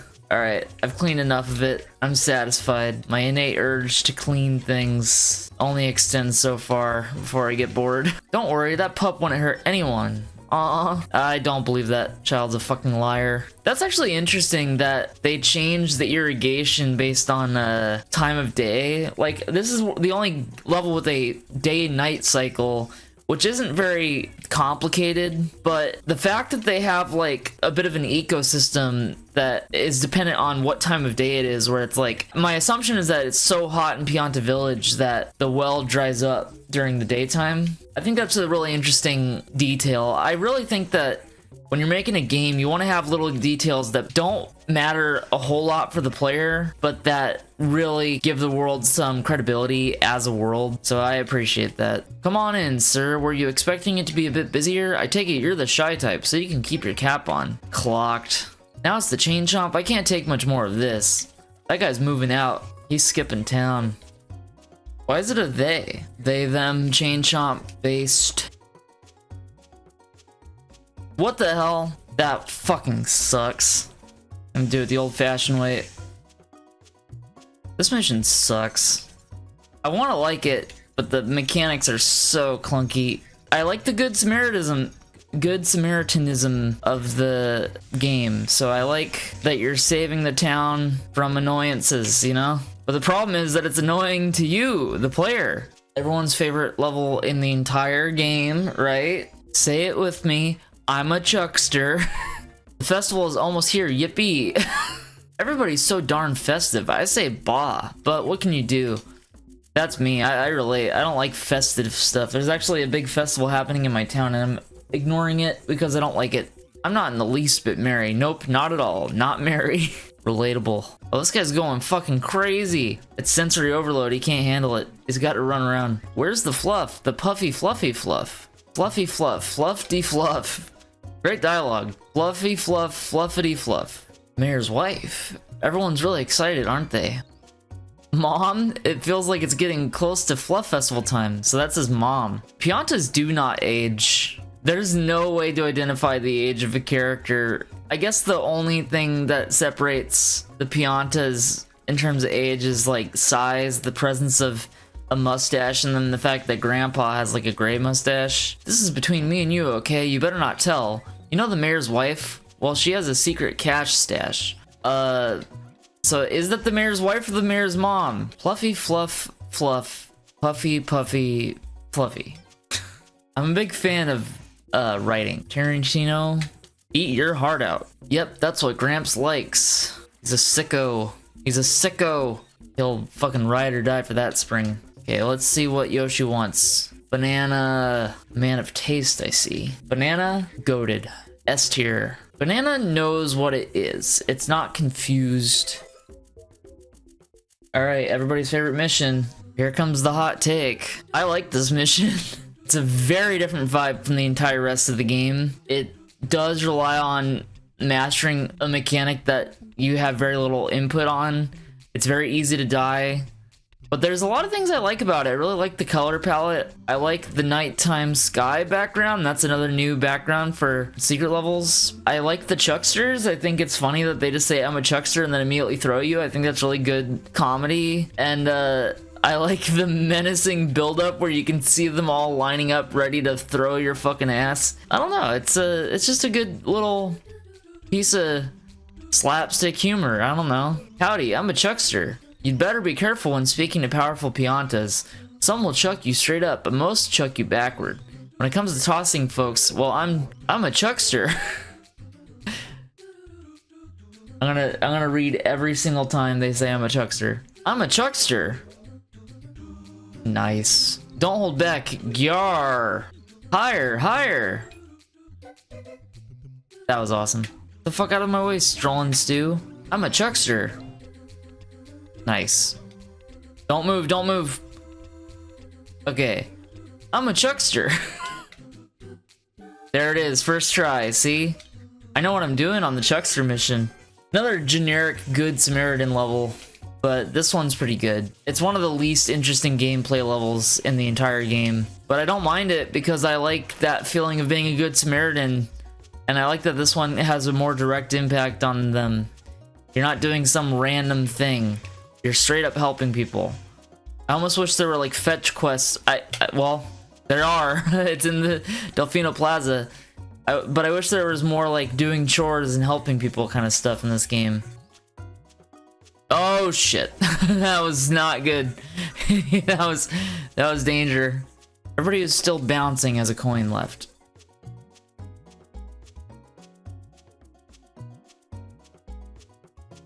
Thanks for your help. Oh, that guy's a fucking cheapskate. No blue coin from the kid. I guess he doesn't get an allowance. Makes me wonder what the canon of the blue coins is, you know? Like, well, why do they exist? Okay, literally everybody just like fucking talk to the mayor already. This person probably doesn't have one because they're a child. They don't get an allowance. Yep. Called it. Thanks, Sweetums. That's like the girly version of thanks a bundle, I guess. But I've heard Sweetums. I've never heard thanks a bundle.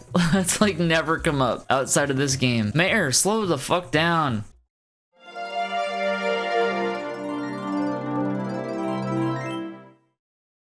I like this. I really like hub worlds being affected by the story. There's something about having the safe haven be destroyed or ruined or affected in some substantial way that is really engaging. Talk to me, fucking weirdo. Damn it.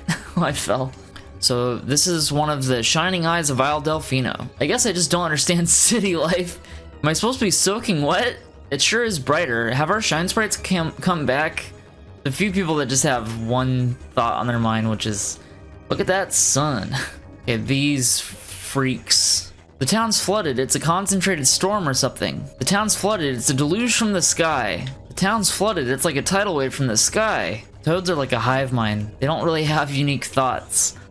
Corona Mountain. All right, time for hell. Now, the only level that I recall having these boats that we have to use in the back half was straight up Noki Bay, and it was completely optional, and it controlled like gas anyways.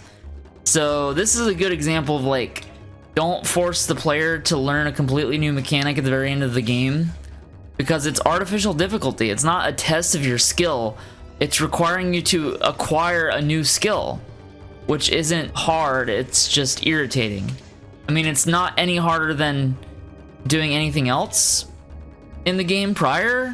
It's just because you haven't learned it yet, it's hard during the duration that you play the finale, and then because you only play it during the finale, you don't develop the skill to get really good at it necessarily, which then means that the next time you come to play it, you're also gonna suck at it. Like, that's not how you should design a final boss. A final boss should be, if you're doing an anti-climax, it's different, but generally if you want it to be the climax of your game, you want it to test the skills that you've developed over the course of the entire game. This right here is the opposite of that.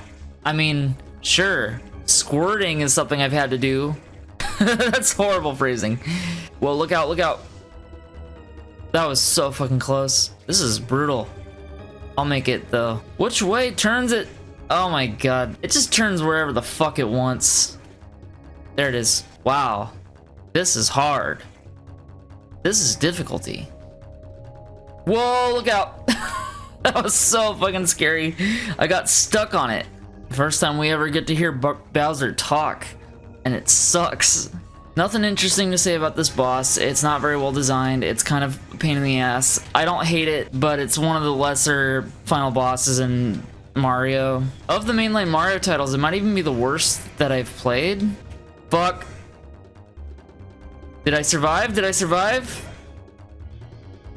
Look, I thought I was coming in clutch. We did it.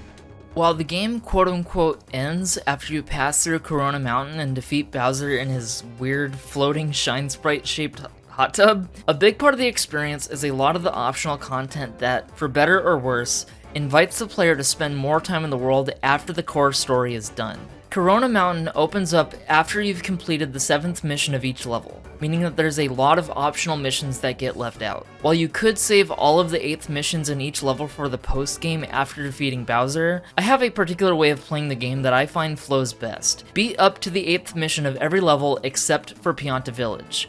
Then, beat Pianta Village up to the 7th mission. Go through Corona Mountain, defeat Bowser. Then, come back to the game and do all of the optional side content that exists around in Delfino Plaza and other areas of the game, like the 100 coin and secret mission red coin stars. Finally, play the 8th mission of Pianta Village, the Fluff Festival red coin hunt. To me, the Fluff Festival is the true finale of the game, because it's a big celebration of the journey Mario has taken to restore peace and prosperity to Isle Delfino. So with all that said, before closing out this video, let's take a look at what could roughly be called the post-game.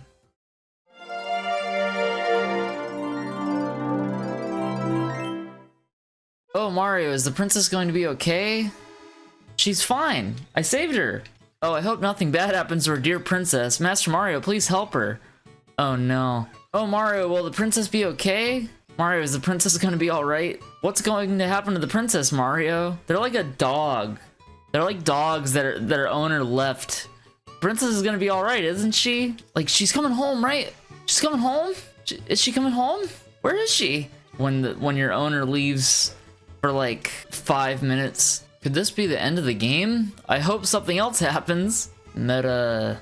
Everything's back to normal except that they don't save the fact that Peach got saved. So now she's just perpetually stolen. And the Toads have to spend the rest of eternity distressed that Peach might not come back. First we have to do the greatest mission in gaming history. Throw me a coin. Fuck! I have to pay you another coin? What a ripoff. There it is. Speaking of odd and unremarkable places, that guy should talk about these areas in Sunshine that exist just for free sprites. Like, what is this room, you know? What the hell is this room doing?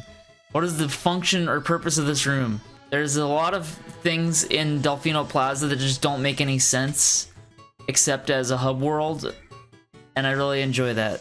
Alright, now let's do this one. I really like these secret levels that are not the toy box ones, but they kind of have the same vibe. Definitely a precursor to what they did in Odyssey, and also successor to what they did in 64 with the slide levels and whatnot. Fuck. I crossed the finish line. Everyone saw it. Like, once he touches... Oh, fuck. Jeez, I am so turned. What the hell? This one's hard. Why is it hard? I usually get it first try. Fuck! Alright, first attempt. Oh my god, I let go of it. I literally let go of it before I landed. Shit! This level is made of evil. The devil put a spell on this game, I swear. There's Satan inside of this disc. Come on, this is it. This is it. That was it. First try. Hit the bell. Fuck. Wow, exciting. Gameplay. Mario Sunshine. Clean a bell. Over 5 hours of cleaning action. Are you tough enough? Sup, gamers? You ready to clean a bell? I'm going in an ascending order of annoying. Thinking the turbo would be the more annoying, well, the less annoying one. Was maybe a mistake. That slide is fun. Pretty basic. Break all of the crates within 30 seconds to win a prize. You want to try? Yes, I do. Easiest fucking thing ever. Did you hear that? I'm the best. He thinks I'm the best. Oh my god, he thinks I'm so cool. Oh my god, he's... The crate guy? Crate guy thinks I'm cool? Oh my god, don't blush, don't blush. Don't ruin this, don't ruin this. Thanks. So cool. He definitely thinks I'm the coolest. Crate guy. Hell yeah. Break all the crates within 30 seconds to win yourself a prize.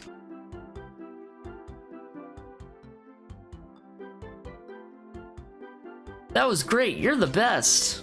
That's right, I am the best. I'm such a badass. Oops. Oh, what? Oh, fuck. Nope, wait. There it is. I'm so cool.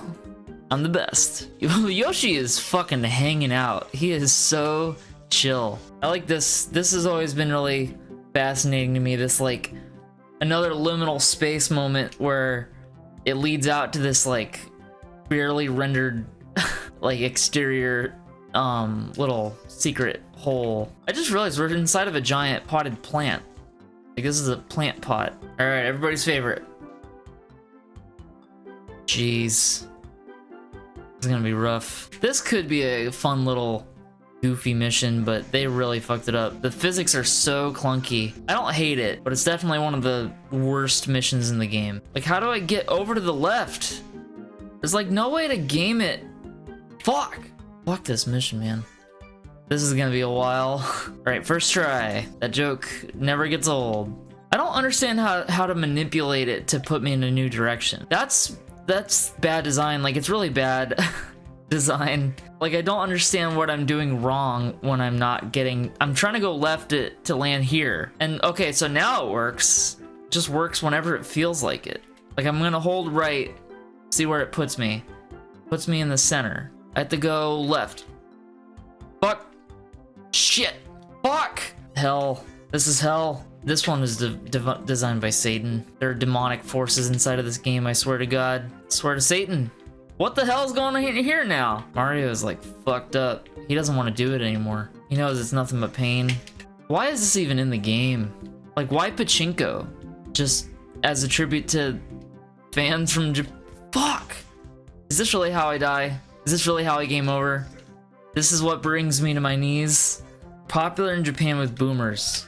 Do you think boomers played this game and were like, I really hope there's a secret, obscure, kind of hard to find level that is a broken pachinko machine? I mean, like, I get that there's more of a culture there of pachinko, but like, I'm gonna guess that it doesn't really apply to kids, and that the people that would enjoy it are not likely to have played this pachinko mission.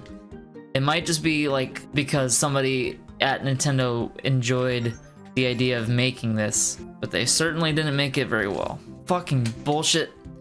Oh my god, I could have saved it, but the game's fucking... Why did I pick this? Well, the lily pad one's worse. Sometimes you want just a chill vibe while you're fucking ripping your fucking eyes out. Sometimes you just want to chill out and mutilate yourself. Sometimes you just want to relax, kick back and shoot yourself in the face. Oh my god. What even happened just now? What the hell was that? Funny how they give you 3 at the start just to make it a little bit less misery, and yet misery it remains. I'm so tempted to try to cheat, saying that's gonna cause the devil to pop out of this game and smack me in the face. I'm about to die. I'm about to die because I said that. I don't mean it. Leave me alone, foul demons. Fuck! That was so close. You saw it. I had it. I had it. I shouldn't have said anything. I will never cheat. I will never cheat again. This is me playing honestly and fairly. I respect the craft. I respect the work that you do, Satan. I respect it. I think you've built a wonderful pachinko machine, Satan. I mean, look at the craftsmanship. Look at the woodwork. Look at the carpentry. The devil should sleep proud at night for what he's made. Shit. I mean, wow. What a beautiful fall. Just all in a day's work. So happy to be participating in Satan's pachinko machine. And I mean, how much fun. It's so fun. Thank you. Please, Satan, grant me luck, grant me kindness on this Sunday morning. Oh shit. This confirms it. This pachinko machine is either created or possessed by Satan. Never seen more definitive proof in my life. Now I gotta get in there. How the heaven do I get in there? See? Don't disrespect the name of hell. I'm gonna be stuck here for the rest of my life. In a good way, not in a bad way. I would never imply that there's anything bad about this. Wow. A truly Sisyphean task. You gotta love it. There it is. Get the fuck out of here, Satan. Go back to fucking hell, you fucking asshole. Fuck this mission. Oh, fuck. I should not have slandered Satan so early. I still have to do the island mission. How many lives do I have? 0? Fuck. I think I have to do myself... No. Yes. I have to die. I have to die. Because what if I die and then have to do the whole island thing again? This is what you call great game design. I spent the entire game praising it, and now the post games where all the complaints get to come out. Because these missions, even though they're optional, are genuinely the annoying ones. I mean, there's a couple in the main game that I don't like, and then there's some that everybody hates that I kind of like the Chuckster and the Watermelon Festival. But these 2 missions are ass, and I'm making myself do them because it just doesn't feel right to skip them, you know? If I'm talking about the game, we gotta talk about the game. The game has these, they're notoriously bad, and I feel like I'm obligated to explore not just all the great stuff about the game, but some of the not great stuff. Blue coins, 100 coin star, that shit, not important. The hell missions, absolutely. This is gonna be fucking misery. Yoshi can't resist. Mario's just chilling, Yoshi's going fucking sicko mode. This part's gonna be hard. Fuck! Almost fell, oh my god. This is what it's like to cross the river Styx. Half the people don't even get there, they uninstall. Oh, thank God. Now I just have to be really careful and wait, and patient. Patience, my dear Padawan. Star Wars, y'all know it. Every Star Wars should open up with somebody shouting, "You already know what it is!" I think that would improve the franchise. Alright. Now for the hard part.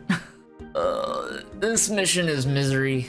I'll do it though. I can do it. I'm not the worst at it. I'm just not great at it. Shit. Oh. Jeez, this one happens so fast. Fuck! Yeah, we're screwed. Can I do it? I think the move is go forward and then backwards. Do you believe in me? Well, I got the move right, but I did not hit it. Time it right. Oh my god, it's impossible. Fuck!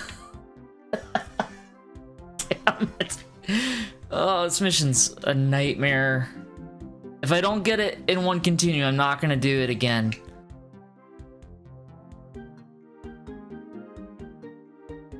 I could try to get the one up. Okay, I got it. This part's gonna be a fucking nightmare. Fuck!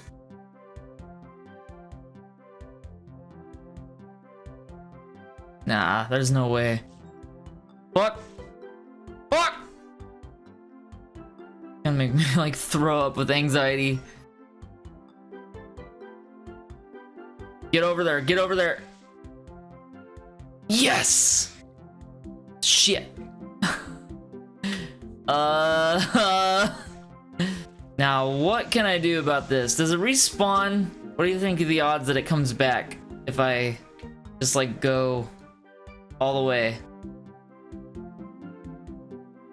Can't believe I'm doing this. I gotta see, right? I mean, you never know until you know. This is the most tense that my life has ever been. Oh god. Please help me, Satan. I believe in you. You never steered me wrong. Please don't steer me wrong now. Okay, okay. It's there. I see it.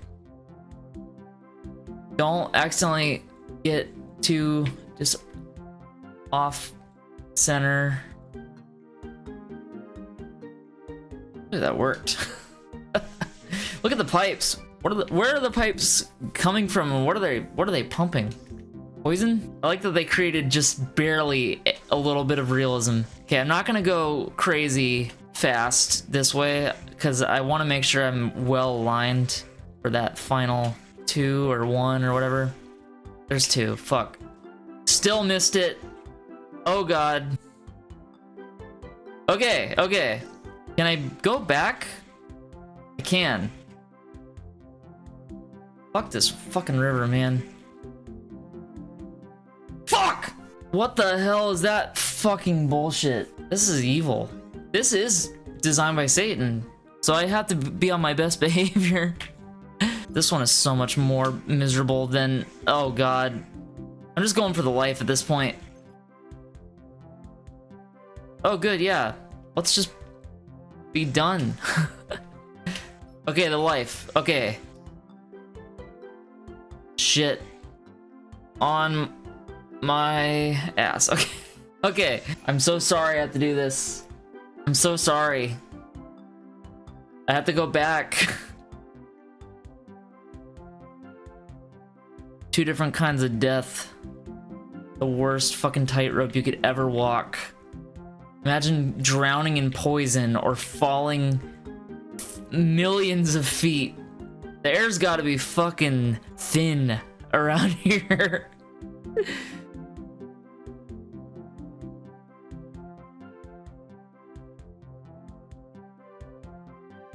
That was like an exact straight line. What calming music. Thank you, Satan. Really helps me concentrate. Pulling my hair out and my teeth. Straight line, straight line, straight line, straight line. Fuck yeah. Okay, do not try to float to them. Just get on the lily pad. Fuck yeah. Okay. Believe in me. I should have never spoken ill of the devil. Okay, now I gotta get that one that's up in the air. The goal here shouldn't be to angle it while maintaining speed. The goal should be to slow the fuck down. What the hell's going on here? Oh my god, I'm so scared about this cutscene killing me. Land, land, land, land, land. Oh, thank god. No!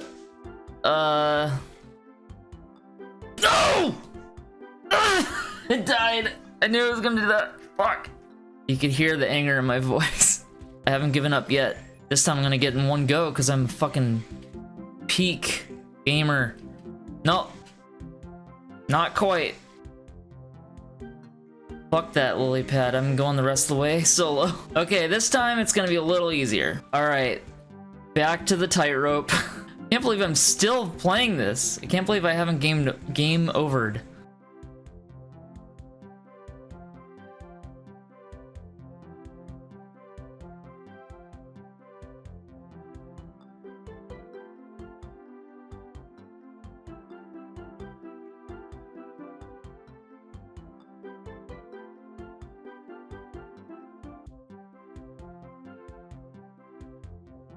Okay, okay.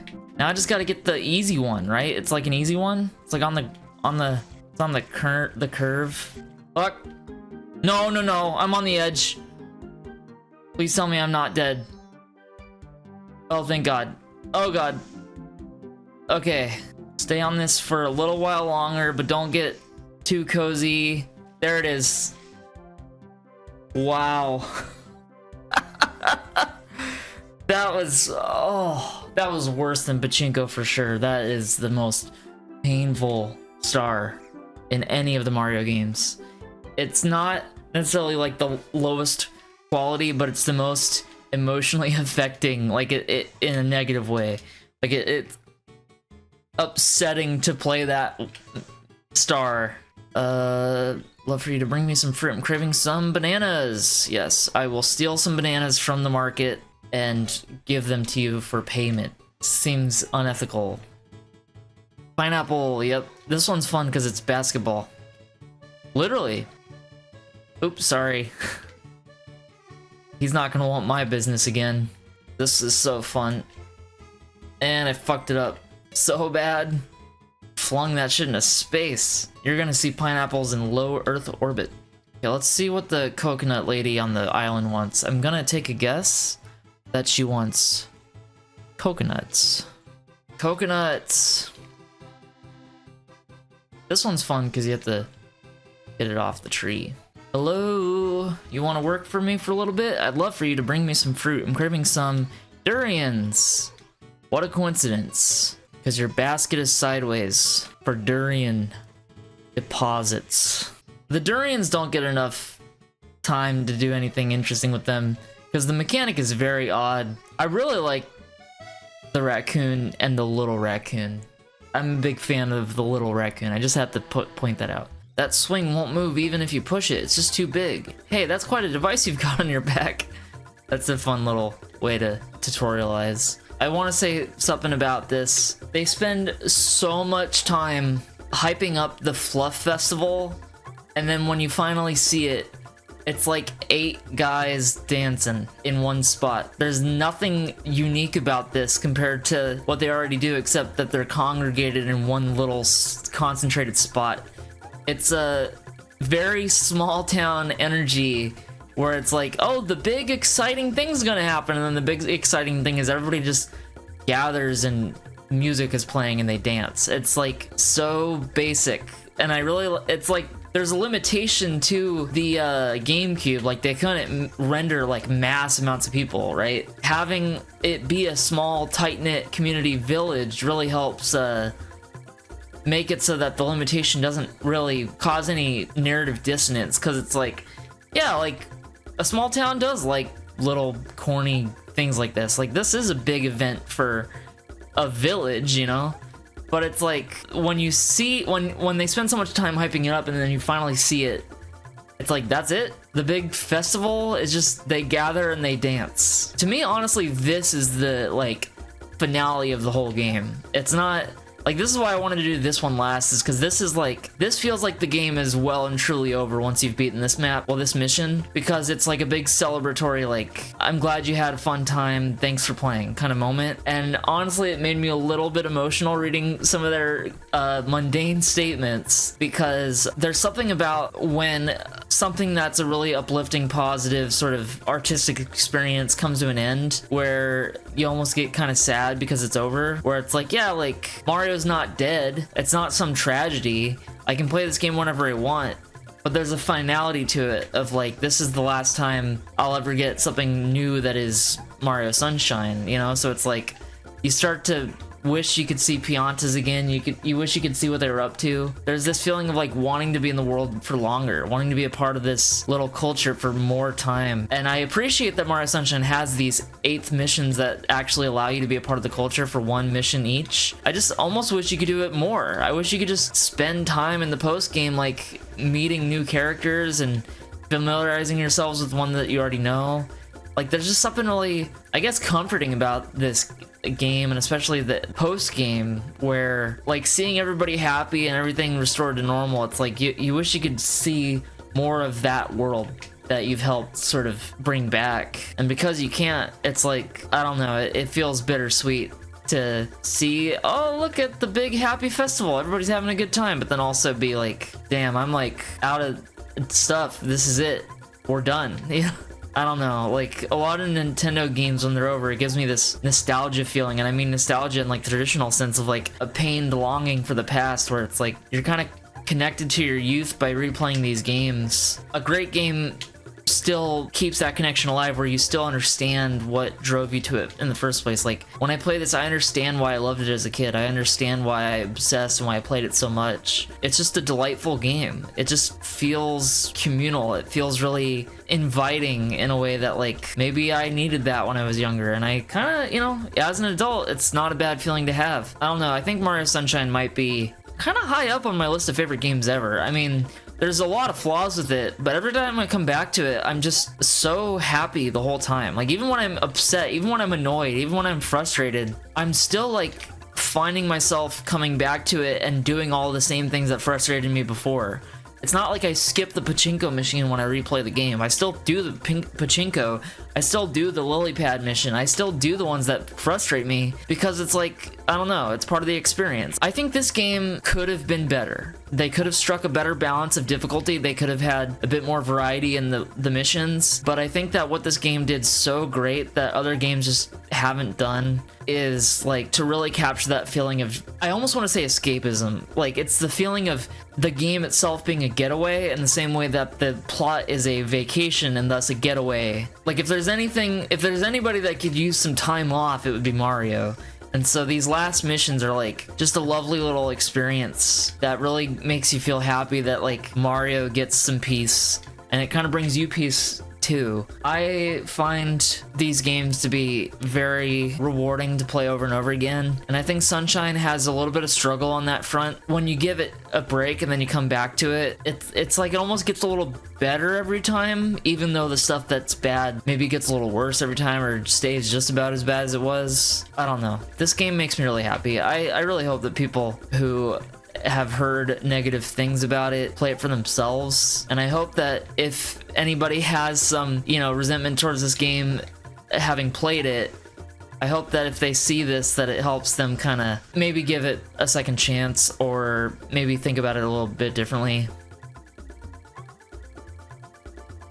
Oh, blue coin. Thought I was done with you. Keep coming back for more. There it is. Okay. Gotta figure out getting over there. Don't hit the ceiling. Fuck! Do you think I can just like do a crazy jump from here? You think I can do that? I'm gonna try it. That was fucking awesome. Out of my way! Fuck! I am what they call a genius. Never played a game wrong. Get lower. There it is. Wait for the wind. Here it comes. Vroom. All right, there it is.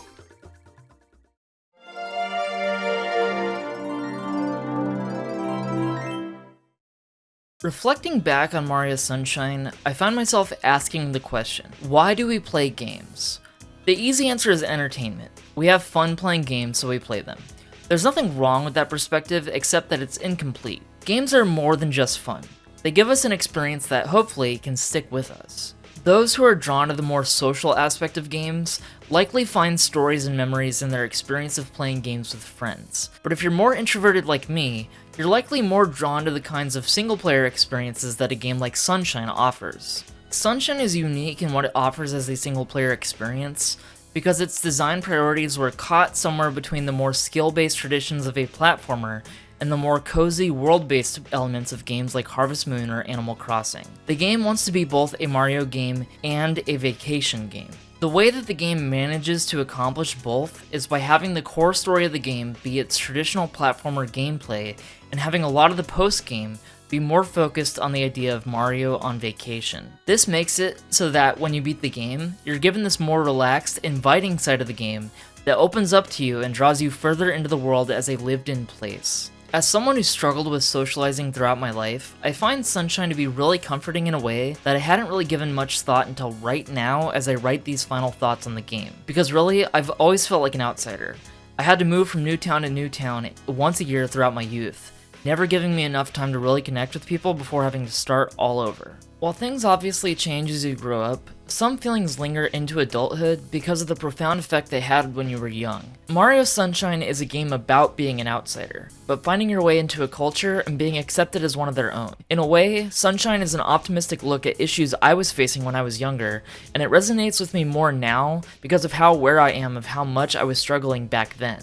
Now, as an adult, Sunshine helps me connect to my often socially isolated younger self and see value in what experiences I had then. Be it the music I listened to, the few friends I did make, my growing passion for writing and music, or the video games that presented worlds that I could get lost in for days. Sunshine makes me a little nostalgic, not just because it's a game I used to play, but because its themes connect me to who I was when I was younger. I get the impression that a lot of people think the game hasn't aged well. I can't agree with that. Its world feels so alive, its characters so fun, its mechanics so well designed. It's a game that I can come back to over and over again, because it's a game that is the Mario vacation that it says it is. If you vacation all the time, it ceases being meaningful. But if you play Mario Sunshine every now and again, you can really feel the sense of being a part of this other world for a little bit. Most importantly, the game does a good job of making the player feel like Mario.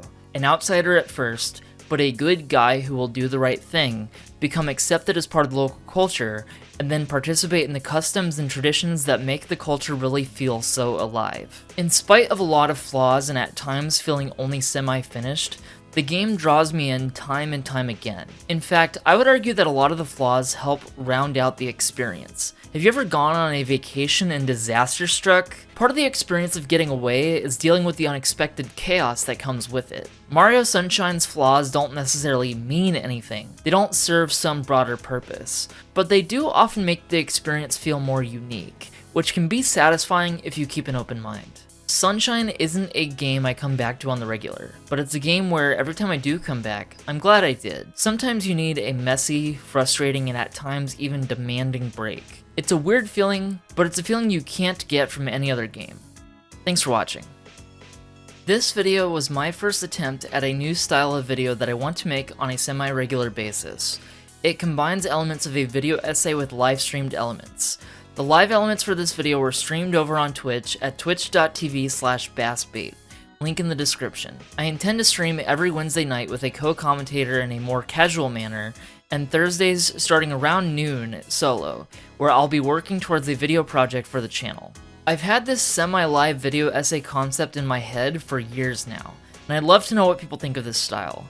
I'm going to keep doing them for other games that I've had plans for an analysis of that I think would be best served in this style. I have plans to do this for Luigi's Mansion, Wario World, and potentially other games that might include Deadly Premonition, Super Paper Mario, Demon's Souls, and maybe others.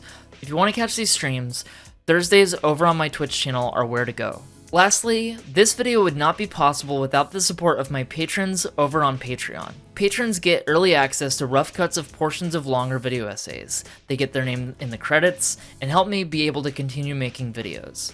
I don't make any money off of ad revenue, so any help is greatly appreciated. I have a Dark Souls 2 video essay in the works currently, so be on the lookout for that, and I'll catch you soon.